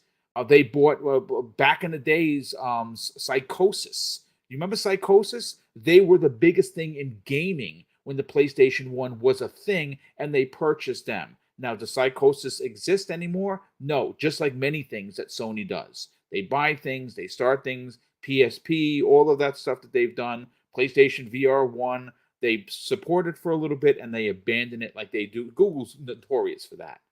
So when I hear that this deal shouldn't go through, I would argue that there's nothing anti-competitive about this deal. And there's certainly nothing anti-consumer, because consumers, Xbox, all of us here, the hundred and some odd people here in the chat, we are going to benefit from this. We are going to benefit as consumers. Microsoft, again, allows, unlike Sony's walled garden, you can play a Sony game on your Sony PlayStation. And now, in some places, occasionally a game gets onto PC. Unlike Microsoft that says, hey, you want to be a part of the Microsoft community? Not a problem. Play on your console. Oh, you want to play on your computer? You can do that too. We now have the app on TVs. We have handheld devices. You can play on your phone. Hell, you can play on a washing machine if it has a screen, right? So this is not anti-competitive. It's not anti-consumer. I do think the deal is going to go through. In regards to the concessions, the only concession I can actually see Microsoft agreeing to, I've seen this floating around. Well, they won't be able to put it onto Game Pass. Yes, until the current contract expires in 2024. But if you think that's going to be the case afterwards, then you are a fool, because they're doing this to bring people into their streaming service. It's not Microsoft's fault that Sony wasn't the one that invented the wheel. And they tried. They tried a streaming service when they bought Gaikai for $300 million a couple of years ago, and they let that fall by the wayside. They created PlayStation Now, which was a failure, right? They tried, but if it would have succeeded, then we wouldn't be having this conversation right now. There would be the market leader there too. Right now, the market leader in subscription services for gaming is Microsoft, because there's not a lot of them. Sony has one, and they're going to have to evolve it eventually to bring in their first party games day and date. They're eventually going to have to move towards that. There's no doubt about it. But just again, I keep hearing this, Miles. Well, Microsoft, 29 million has a Game Pass. Well, you know how many PlayStation Plus subscribers there are as of today's show? 45.4 million, which is, I'm no mathematician. That's 16.4 million more than Xbox. And again, I don't have a math degree, so take my words with a grain of salt. But the 10-year deal that has been rumored is to keep the actual IP on PlayStation brands, and that's the 3 remaining years that they have until 2024, and 7 additional years. What's interesting, Miles, is that has never been done in business. a 10-year deal of anything, right? No, we've never seen anyone do this, and Microsoft is saying, yeah, 10 years. I think that ultimately, they knew they were going to keep it on there because it makes so much money. It would be a fool's bet to pull and try and make that exclusive. Why would you leave millions and millions, potentially billions, on the table? It doesn't make any sense. So ultimately, I think the deal goes through. I think the concession is going to be, yes, we're going to keep it as parity. We're not going to have a better looking one unless our console is able to do it. We're not going to purposely make their version look worse. So it forces you to get into here. But the idea that they're not going to be allowed to put this into Game Pass for 10 years is just preposterous. I see people running with that narrative, and it's just wrong. Yeah, it's one of those things where obviously Microsoft at this point, they want the deal wrapped.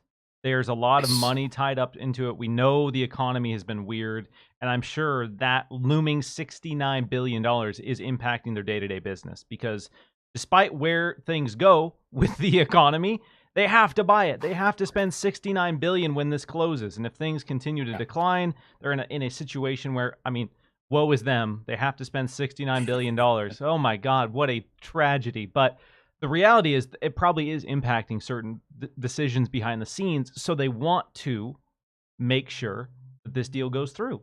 And I think if they can quiet down the biggest opposition, which is PlayStation, which, like you said, they have been the market leader for a long time.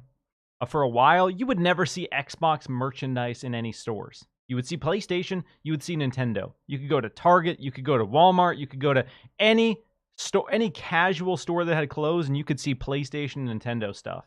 It wasn't until the last 2 years, I feel like, that you could maybe every once in a while see some Xbox stuff in a store. So they're fighting for that brand recognition. They are fighting to be in that space, and that's kind of where this deal comes from. So I do agree. I don't think there's a world where this deal is outright blocked. And we know Microsoft has publicly come out and said that they would fight that tooth and nail. So it would be a long, lengthy legal battle.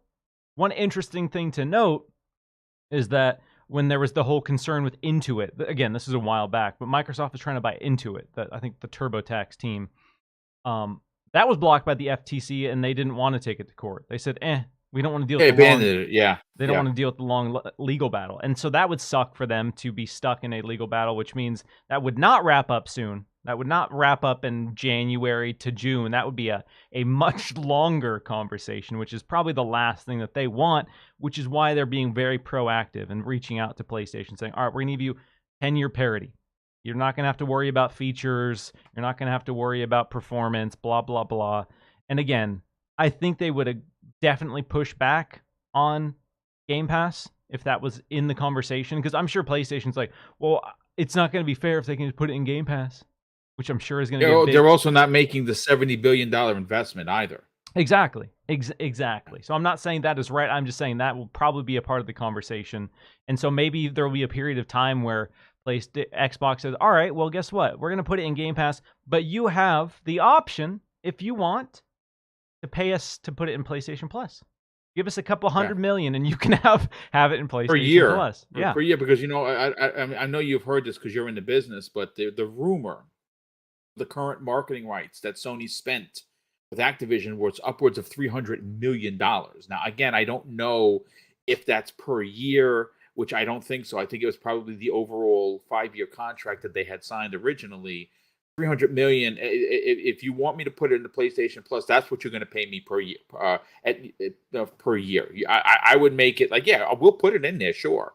But you're going to pay through the nose because we've got to make sure that we get paid on the back end. Sorry. Yeah. So that's a fair way to do it. That's a overly fair way. If they put it in Game Pass, you offer it to them, but if they can't afford the price, Miles, well, then don't play. That's the cost of doing business, baby. And so I think that would be my only sort of concession that I could see actually potentially going through when it regards to Xbox Game Pass and all of that.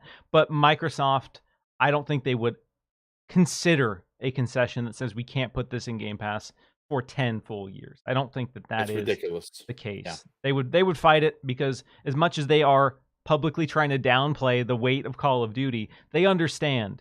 Again, if my grand scheme of them, co-aligning Xbox Game Pass and the removal of games with gold and Call of Duty being owned by Xbox, ooh baby, that's a recipe for some heat on the old PlayStation brand.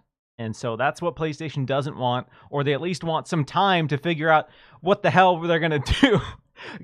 Hope for some time to get out Last of Us Factions and a bunch of these other games as a service titles and hopefully get some of that money back. Because we talked about this last week, but what's probably scary for PlayStation as a business is they get a lot of money from Call of Duty for essentially doing nothing. Granted, like you said, they spent hundreds of millions of dollars on the marketing rights, but that third-party revenue that they're generating, that 30-ish% cut that they're getting on millions and millions of copies every single year and millions and millions and millions of dollars in microtransactions every year, that's free real estate, baby. I joked last week, too, that, that's the reason Valve doesn't care about making games. Why on earth would you make games when you can sit back and just cash in checks, dude? I'm getting my 30% cut regardless, and I don't have to make a game. Oh, that's the best place to be. So, yeah, that's probably a scary situation for PlayStation, who has probably leveraged a lot of their recurring revenue, for the most part, on Call of Duty and those third-party sales. So, they have Bungie in place, they have Last of Us Factions coming, and then they have some other games as a service titles coming to, keep that wheel churning, and I think they're just desperately, as we've seen, they know they're being hypocritical. You talk about PlayStation being hypocritical. They know. They know that they are being hypocritical. They are just saying whatever they need to say to try to get some sort of wiggle room with this deal. Because they knew if Call of Duty in an instant was just gone, Microsoft bought out the contract. Microsoft pulled Call of Duty. Microsoft made Call of Duty exclusive on Xbox only in Game Pass. Damn, that is a hit. That is an enormous hit year over year, and that's kind of the dark timeline that they're trying to avoid at all costs, even sounding absolutely ridiculous with some of their complaints. Yeah, I agree. It's going to be interesting to see where it goes, but ultimately I think it is going to pass. That's where I'm at. I think it'll pass, probably some concessions that say, all right, you get 10 years of Call of Duty guaranteed. Here are all the weird things that we can't do. Like you said, can't make it run better. We can't. Maybe they'll even say we won't even do exclusive content. Even though PlayStation's done that in the past, I don't know what the extent is, but I think Call of Duty will be the big concessions because that is the thing that PlayStation is just screaming about. Yes. Boom. Let's talk about the Game Awards, baby. Next week, December 8th, the day before my birthday, Jeff Keighley and company are hosting the big Game Awards, the Game Awards 2022. I'm going to be there in person this year. Boom. My first time going. Awesome. I'm excited. Awesome. I'm stoked to see that symphony live. Can't wait to hear that Elden Ring Elden Ring title track from that orchestra. But with all of this, a big reason a lot of people tune in, and a big thing that Jeff Keighley constantly teases are the big reveals. Yes. Yeah, people want the juice. People want the new games. People want the gameplay. People want the release dates. People want the announcements. A lot of people tune in for those moments. And the award show for some people is just like a little side thing while they wait for the big reveals. Jeff Keighley's been hyping it up hard. He's been saying that, some of these announcements have been in the works for years. He's saying he's never felt more confident and excited about a show that he's held. So people have high expectations. People have high expectations for what could potentially be there. And we've seen a lot of rumors kind of percolating in the background because of all of the anticipation and excitement. So we're going to be talking about some of the bigger ones, talking about some of the ones that I've seen pop up a lot, and whether or not they might be happening. But first, I want to talk about one that definitely will not be happening. So a few years back, I think it was 4 years back, Warner Brothers announced Mortal Kombat 11 at the Game Awards. So we haven't had a new Mortal Kombat in a while. People have been speculating for a while now that we're going to see Mortal Kombat 12 get announced. Because of the speculation, Ed Boon came out on Twitter and said, no, pump the brakes. We're not ready to show it yet. Appreciate the excitement, appreciate the enthusiasm, but Mortal Kombat will not be at the Game Awards, is basically what he came out and said. But someone a lot of people are expecting to see at the Game Awards in a big way is our boy Hideo Kojima. And we know Hideo and Jeff, they're homies. They're tight. They're hanging out, drinking beers, talking about the future. You know, Jeff Keighley was one of the first guests on Kojima's podcast. Every time Jeff has a show, Kojima's there in some way, whether it's to promote his podcast or what it might be. He's always there. But it's been several Jeff shows since we've gotten any official announcements from Kojima. We had one, was it last year, year before, where Kojima came out and said, "I'm working on a project, but I can't talk about it now." And Jeff's like, "Cool, dude. Talk to you soon." And that was it. That was his presence at that show. But Kojima, much like Jeff Keighley, has been teasing up a storm. The last several months, he's been doing the "Who am I? Where am I? What am I doing?" Like all these like cryptic teases for his next project. Revealed the actors for some of his next projects. So there's stuff happening there. So Norman Reedus, casually on a podcast back in May, said, "Oh yeah, we're working on Death Stranding 2, or Death Stranding 2 is coming."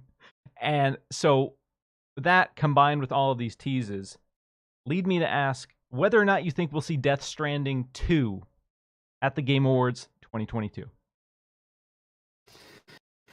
Yeah, I don't know. That's an interesting theory. I mean, listen. At the end of the day, I'd like to know what he's working on for Xbox. I quite enjoyed Death Stranding. I played about 60 hours worth. I didn't beat it. I'm close to the end. Does the world need another Death Stranding? I mean, I guess that's subjective. I would actually like to see what the game is. Who am I? Is that a PlayStation exclusive? Is that the game that we heard that's coming to Xbox? We know he's working with Xbox on a cloud-based game. Actually, the woman that was working with him over at Google for Kim Stadia. Swift. Yes. Miss Swift came over, and she's been hired by Xbox. Yep. She's working for Microsoft right now. And she's working specifically with Kojima to deliver this game. I want to see that, to be honest with you. So we're at a really interesting, kind of crossroads with the old Hideo Kojima. He came out recently and publicly announced his exclusive with Xbox, his cool, unique experience that he's always wanted to do. He hasn't outright said it's a cloud-based thing, but that's been the rumor for a long time. He's working on a unique cloud-based project with Xbox and former Kim Swift over there. There's been a lot of leaks from folks like Tom Henderson and the like that have straight up said they've seen trailers for maybe this particular project, or at least a Kojima project that is in the horror vein. The code name was Overdose, or maybe that's the real name. That stuff's been floating around for a bit. So there's that. The current rumor is that Overdose is the cloud-based project with Xbox, and that is a horror project. That is one of the rumors. Right up your alley, too. Exactly. Like I know not everyone loves Kojima, but there was a reason so many people were excited about Silent Hills, is because Kojima is not afraid to get weird, and sometimes to have effective, gripping horror that makes you feel uncomfortable and pushes the boundaries. You can't be afraid to be weird. So in my view, Kojima is an excellent pick to make a weird-ass horror game. And if Xbox is going to throw a big pile of money at him to do that, let's go. I'm there day one. Death Stranding. According to Norman Reedus, according to some other rumors, these actors that he's been teasing, the who am I, where am I, they might actually be characters in Death Stranding 2. Current speculation, again, I don't know whether or not this is true. I don't have any additional insights into whether or not this is true, but the current speculation is that one of these female characters he's teased will be the lead of Death Stranding 2. It won't actually be our boy Norman Reedus. It'll be potentially Ellie Fanning, or I forget who else was. There's been a few. Yeah. What I would love to see, and I don't know that this is realistic at all, but I want to see the Game Awards. Bring the gamers together. Boom. Because you have PlayStation guys fighting with Xbox guys, and you have Xbox guys fighting with PlayStation guys, and then you have Nintendo guys playing Pokemon despite the fact that it's ugly as all hell. But I want Kojima to announce Death Stranding 2 as a PlayStation exclusive and Overdose, or whatever it is, as an Xbox exclusive at the same show. Imagine that hype. Imagine Kojima has just been, again, hyper unrealistic. But imagine if he's just been sitting on both of these projects. Jeff has been working with him behind the scenes to just have that big moment where, like, all right, dog, we're doing it. We're bringing the gamers together, 2 exclusives from the same person. Let's go. That would be my dream. I think that it wouldn't get more hype than that to have double feature Kojima with an Xbox exclusive and a PlayStation Cats and exclusive. dogs getting along, living together Let's go. in harmony. Yeah, absolutely. So that's the world that I want to live in, Boom. I do want to live in that world. I don't know that it's that likely, but I think that would be a fascinating turn of events. And I'm with you. I want to see the Kojima Xbox game because there were a lot of people, when Jeff Grubb and other folks were talking about this project early on, who said Kojima would never work with Xbox. He never would. He would never betray the PlayStation fans or betray PlayStation's trust and work with Xbox. How dare you? And that's a weird mindset altogether, but this shows that, Kojima is willing to work with partners. And one thing I got to shout out Kojima for is that he publicly came out recently and said, I've been approached to be bought. A lot of people have thrown out offers. I guarantee PlayStation was one. And I bet you even Xbox has thrown out an offer to be like, what's up? And he wants to stay independent. And I got to respect the hell out of that. But I also understand the man's got to pay some bills. And if people are going to throw down a bigger bag to get some exclusives, then, so be it. So no fault. I'm not faulting the guy for getting paid, making some games. Boom. I know you were just talking about Gotham Knights. You were just talking about how Gotham Knights was one of your favorite games of the year.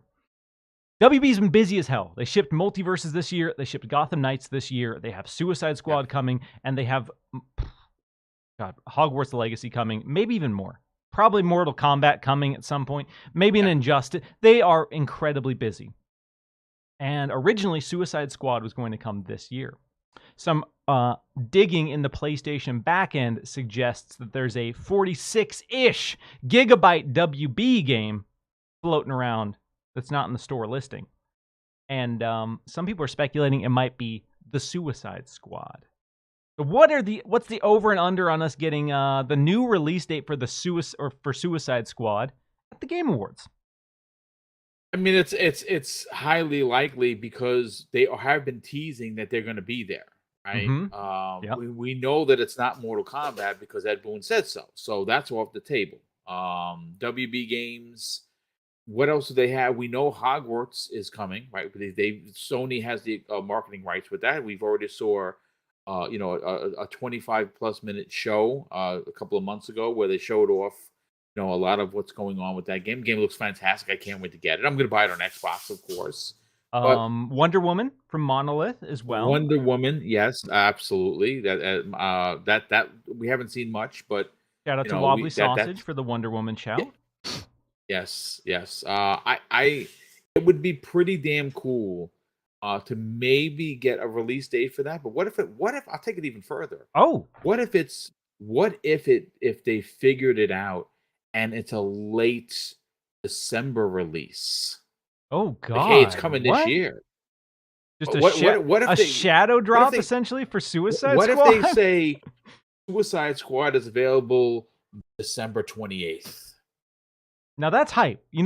I'm a sucker for a good shadow drop or you can play it in like 2 weeks. You can play it in a couple days. So it would get major buzz, dude. I mean, major buzz. You just drop.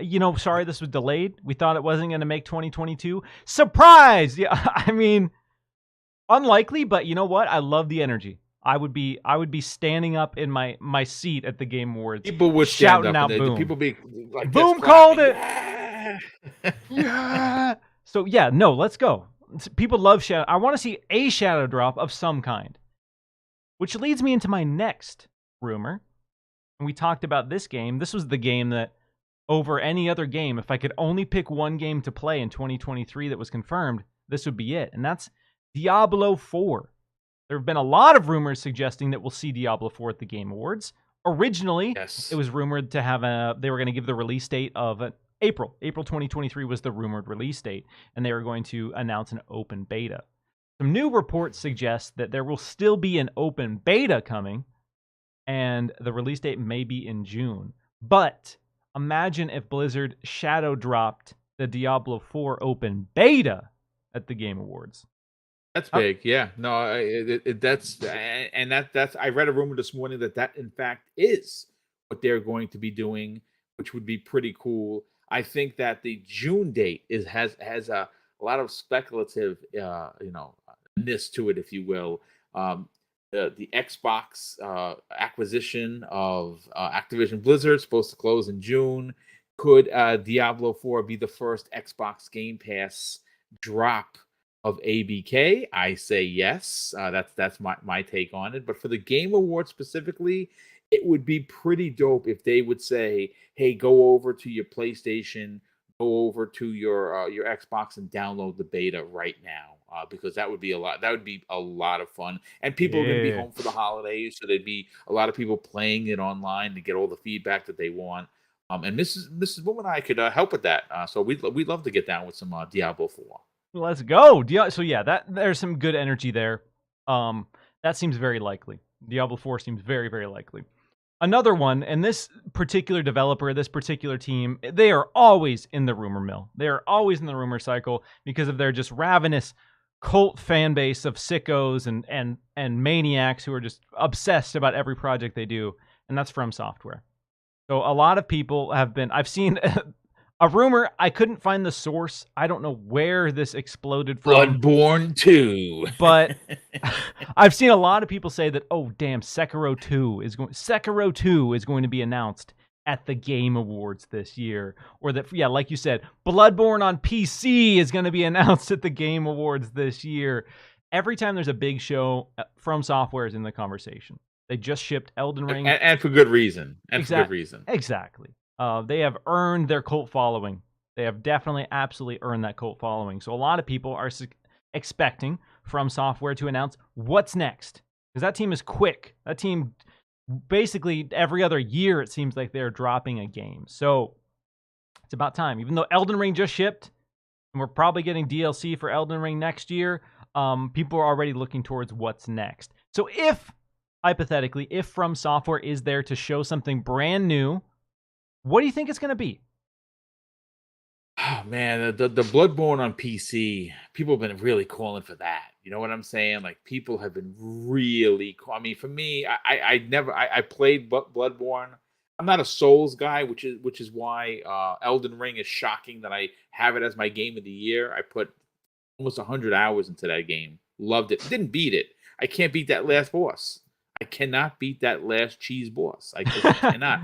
The first form is no problem, but when he turns into the Loch Ness Monster, you can't ride your horse. You can't run after him. You're on foot, and I always get killed. It's very frustrating, but they are worthy of excitement. For the people that love Bloodborne, that have just been dying for a PC release.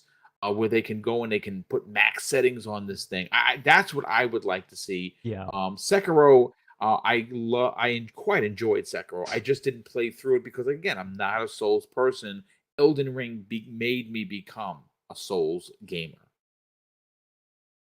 Yeah, it's From Software is a studio that in very recent years has exploded. Elden Ring, there was an interview with Miyazaki recently where he's like, I don't actually know why Elden Ring was so big. And talked about how it's very similar to stuff they've done in the past. And that was actually a criticism I saw people throw around. It's like, oh, this feels like more Dark Souls. But Elden Ring exploded and propelled them into the stratosphere with all-time greats like Bethesda, where they had their Skyrim moment where it doesn't matter who you are or what games you play, you are playing Elden Ring. And that is, for a hardcore niche RPG, that is such an amazing feat.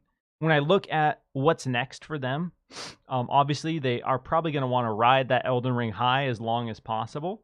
So if From Software is at the Game Awards, I'm expecting one of two things, or maybe potentially both things. The Elden Ring DLC, the first piece of DLC that will likely be the arena-based DLC, that gets officially revealed. That maybe gets a release date or a release window. And the second thing, when it comes to an outright new project, I don't think it would be Bloodborne 2. I don't think it would be Sekiro 2. I think it would be the new Armored Core. There was that survey that came out a little while back where they were basically asking fans about what they would want. And it talked about Miyazaki of Elden Ring fame, of Dark Souls fame, directing the next Armored Core.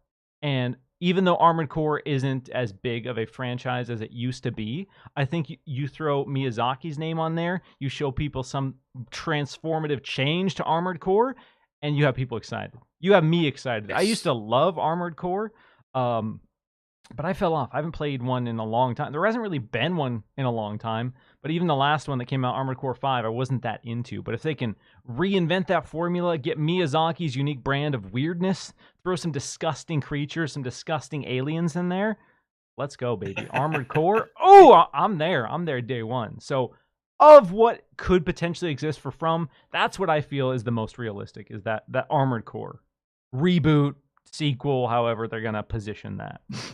I like the reboot idea. I like them going back to the beginning, and because Armored Core is an OG PlayStation 1, PlayStation 2 IP. I would love to see them go and reinvent the wheel, use modern day technology and graphics and control to reinvent the storytelling in that game.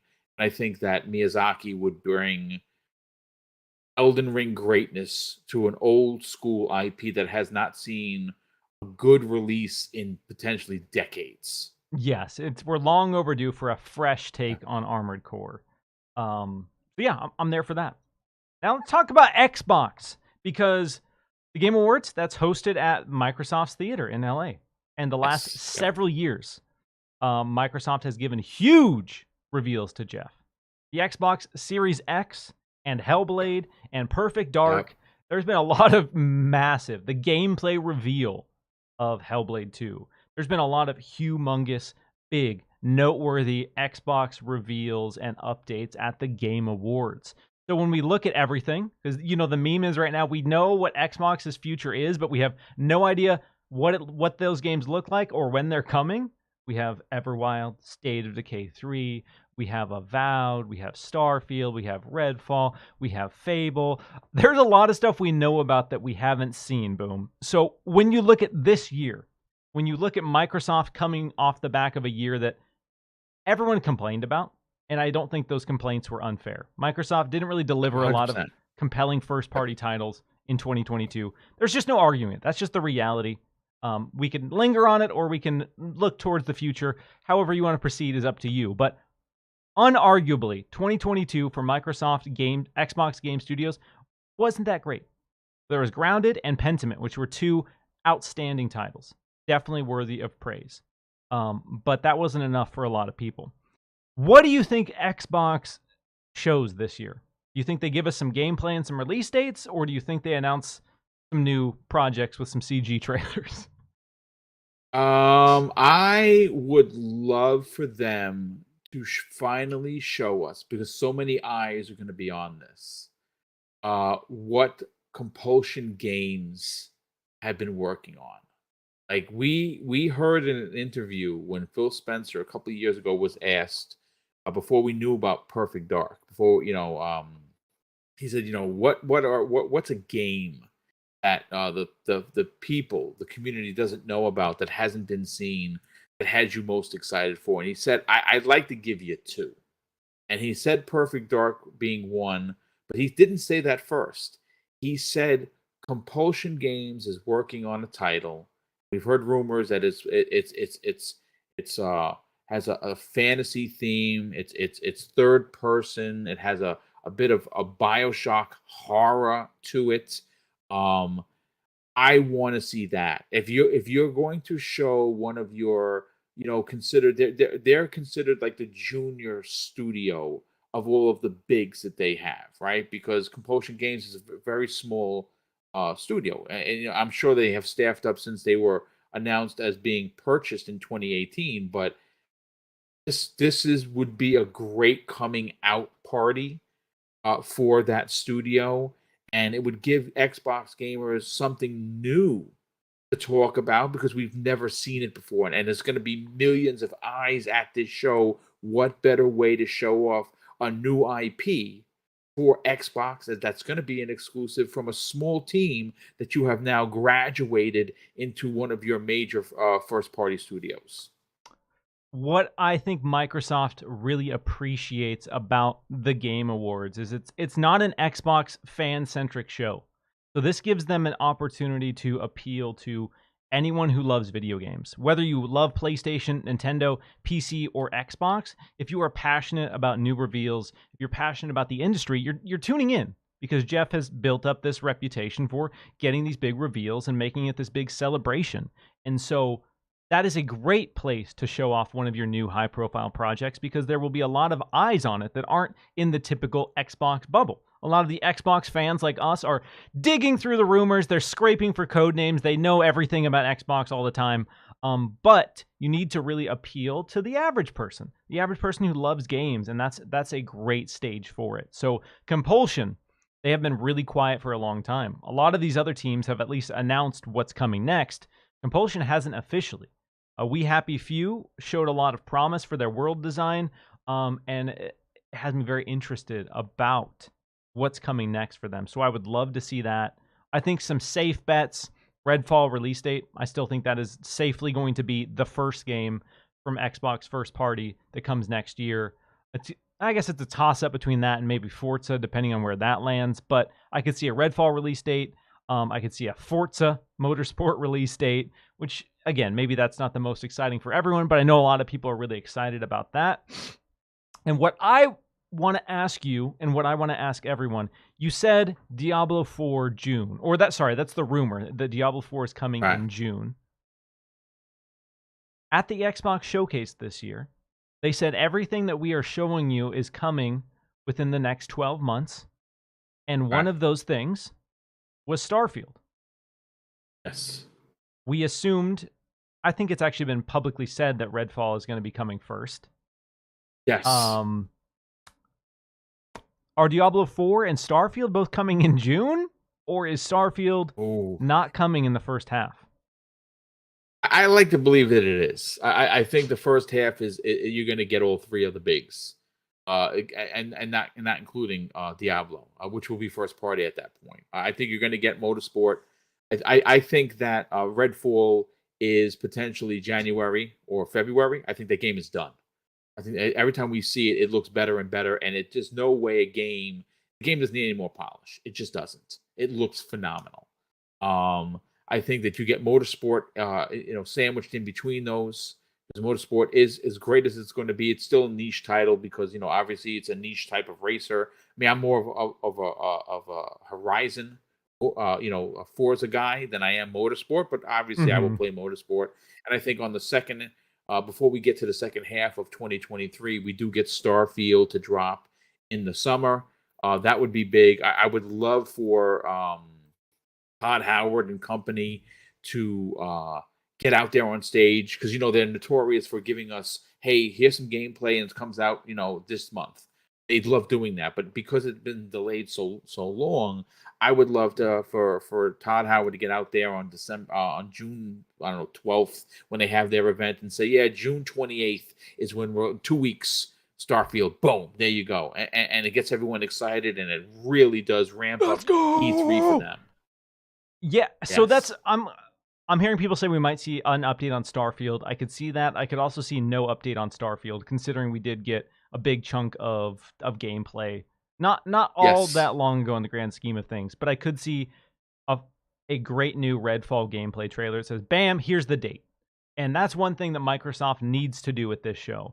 So as much as it would be hyped to see a new Compulsion project, I would hope whatever they show has some gameplay.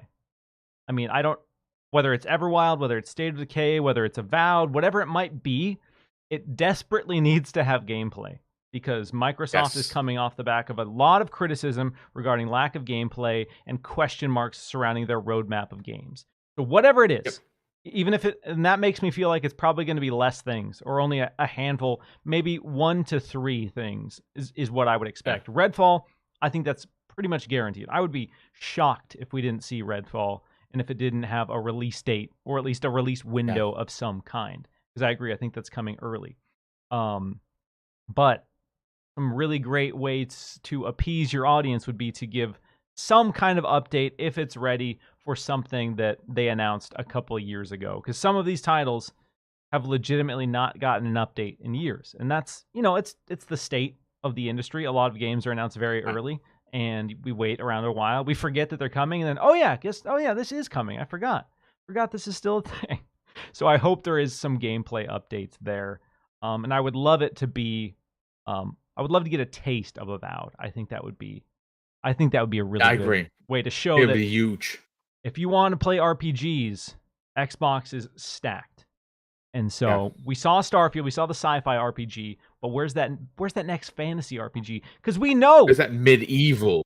Yes. Elder Scrolls ain't coming anytime soon. We got 5 years from now, maybe we'll be talking about it. Yes. So that's why Skyrim, shout out, keeps getting updates, keeps going strong, because it's got that community, and that community knows deep down that they're not playing Elder Scrolls 6 anytime soon. Half a decade away. Okay, just for some fun here. Just for some fun as we wrap up the Game Awards conversation. What's the dream what's the dream boom announcement at the Game Awards? What's the one thing that would have you standing up out of your chair screaming? Okay, here we go. This is going to get everyone excited. I've been talking about this for years. This is my dream. This is there's no Game Awards after this. Literally, if this happens, nothing else matters. Everyone just go home. Get up, get out, just go home, because you cannot top this. My dream announcement is that Ed Boon comes up on stage, and he's there to read one of the awards. Right? We're not showing Mortal Kombat 12. Yes, I know. We're sorry about that. We did it a couple of years ago. We're here to talk about best fighter of 2022. But before we get to that, I want to show you what we've been working on. And there's going to be an orchestra there, and the lights go black, and the orchestra starts playing, and it's the Killer Instinct. And the orchestra is playing there, and I'm getting goosebumps, folks. I'm getting goosebumps. And they show just the title screen, Killer Instinct 2, NetherRealm Studios. Go home. Just go home after that, because nothing else freaking matters. Damn, now that's hype. All right, that's we talked, or there was a lot of conversations when WB was maybe up for grabs, that people were saying Xbox needs to scoop up NetherRealms, they need to get them so they can 100%. Do Killer Instinct. So that would be such a big moment. And there was a lot of energy on Twitter this week, because Killer Instinct seemed to be teasing something, and people were like, "Oh my god, what is it, dude?" Website. And then they announced that they're adding spectating to the 1UP arcade machine, which is cool. Killer Instinct arcade machine's cool, but that's what they announced. You can spectate now on the 1UP arcade machine, but people were hoping that was something maybe a little bit more. But I was crushed when that came out. I was like, yes, there's a timer. Oh my god, here we go. Oh my god, yes. Next week. And it was just devastating. I walked out like this. I just walked away with my head hung low. Dude, I'm with Boom. If I heard that riff come in, goosebumps would be there in a heartbeat. The Killer Instinct, the last soundtrack. Shout out to our boy Mick Gordon. Flawless. That soundtrack rips so much ass, dude. God, it's such a good soundtrack, and that title theme is beautiful. So Chef's kiss. That would get me hyped up, dude. That would get me feeling a certain way. I gotta say. So that's a good shout. That is a really, really good shout. In a similar vein, what I want to see is Bandai Namco come out and announce that they've partnered with Xbox on a platform fighter. That's huge. I want to see Bandai Namco say, we're taking our expertise from Super Smash Bros. Ultimate. We're taking the long legacy of incredible Xbox IP, and we are delivering the Xbox platform fighter. We just saw Multiverses drop this year and absolutely explode. Absolutely explode. And I think they crossed 25 million players. Like, it's crazy. Yeah, they crossed like 25 million players in like a couple weeks. It was huge. Yeah. It was the biggest fighting game launch ever. Crushed Killer Instinct, crushed Mortal Kombat. And Microsoft has a stable of IP that has the potential to be in that space and be in that conversation. So for me, as a longtime platform fighter fan and someone who's been screaming about Microsoft ripping off Smash Bros. For decades. Why shouldn't they? It's ridiculous they haven't. Yeah. Let's go. So hopefully we just get that double dip of beautiful dream fighting game announcements at the Game Awards 2022. All right, I'm going to get to a quick super chat here. And apologies in advance, all right? This is a super chat. This isn't me bringing it up. I know people, like I said, as soon as I mention this word, people are like, don't. But Rebellos, Double O, says, you two have talked about the new Pokemon so much that I had to buy it, but haven't started it yet. Is it good? Boom, real quick, before we get screamed at by the Xbox fans. Is the new Pokemon good? Good or bad? I literally was just delivered. Oh! My double pack from Walmart literally was just delivered. Because of you, I went and bought it. And I'm going to play this because I'm an open world enthusiast. I've never played Pokemon. I've played Pokemon Snap. I've played the photo one I have. I actually have the 2 ones on Switch. I bought them for my nephew. He didn't get into them. I'm actually going to play both of these because they're open world. So I don't know yet. They literally were just delivered. Oh, so this is your first foray? This is your first, full... Oh, that's exciting. I'll keep it brief. I'm about 50 hours in. Haven't beat the core of it. The game is very fun. The game is very good in a lot of ways. In a lot of ways, it's what fans have been asking for a long time. That being said, it is a little glitchy. It's a little ugly, and some of the performance is a little bad. But if you can look past all of that, there's a really fun, great game underneath, and the creature design is some of the best that they've ever had. There's Fido, which is like this little dog made out of balls of dough, and then it evolves into Doc's Bun. So Dachshund and Bun, and it's just this dog made of baked bread rolls, and it sounds so dumb to explain. It sounds like the dumbest shit imaginable, but oh my god. Top tier, S tier Pokemon design. Look up Doc's Bun, and if that doesn't make you feel anything, then I wouldn't recommend playing Pokemon, because that's about there you go. All right, appreciate all of you hanging out, tuning in. That is going to do it for this week's episode of Xbox Chaturdays. Shout out to this amazing chat, keeping it fun. Shout out to Boom, the absolute legend, for joining me on this show. Thank you, sir. One more time for the people watching live or listening on audio services. Where can they find you? If you enjoyed anything I had to say and you want to consider coming over to the Boom side, if you will, check out Double Barrel Gaming. We're closing in on 12,000 subscribers. We've had some serious milestones happen this year. It's a channel just run by me and my wife. We just the two of us. We don't have any outside influence on what we do and how we do it. 5 days a week we stream, and I say we because she's not on camera, but yes, I stream 5 days a week, Monday through Friday, all different shows, all different panels, all different opinions. We do cover breaking news. Occasionally I'll guest on someone's show like Miles, which I'm here on Saturday, and I'm happy to be here. Consider subscribing to the channel, Double Barrel Gaming on YouTube, and if you want to follow me on Twitter, and I just crossed 10.5 thousand people following me on that service, which is shocking to me. It's at Mr Boomstick XL. DMs are open. If you are someone that's considering getting into the podcasting game and you want a shot at getting your voice out there, we do bring in plenty of new voices. As long as you don't curse, as long as you don't bring console war shenanigans into the conversation, you're more than welcome to guest appear on one of my live shows. We welcome everyone, every gaming ilk, male, female, everybody is welcome, regardless of what console you love and you play. As long as you follow the small rules, no cursing, no console war nonsense, you can come on the show. But other than that, Miles, thanks so much for having me, brother. Definitely appreciate it. Absolutely. Yeah, Boom. If you don't follow Boom, Boom is an amazing person who does a lot to lift up and-coming creators, a lot of great voices on the show. Like I joked about at the beginning, yeah, your podcast schedule is absolutely stacked every week. So regardless of what you want to hear, what you want to listen to, chances are he'll be talking about it. For the people who tuned in live, if this was your first time, thank you for tuning in. If you're returning, thank you so much. And again, we are transitioning to youtube.com/Miles Dompier. And, if you haven't subscribed, want to keep in touch with Xbox Chaturdays, want to check out some of my other work, be sure to subscribe as well. So thank you all so much. One quick note on housekeeping for next week's episode.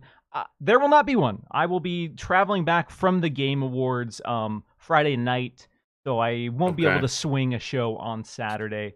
But maybe I'll jump on a live or something just to talk about my overall experience at the Game Awards. Yes. But either way, appreciate all of you. Have an excellent weekend, and we will catch you. I'll be around sometime next week,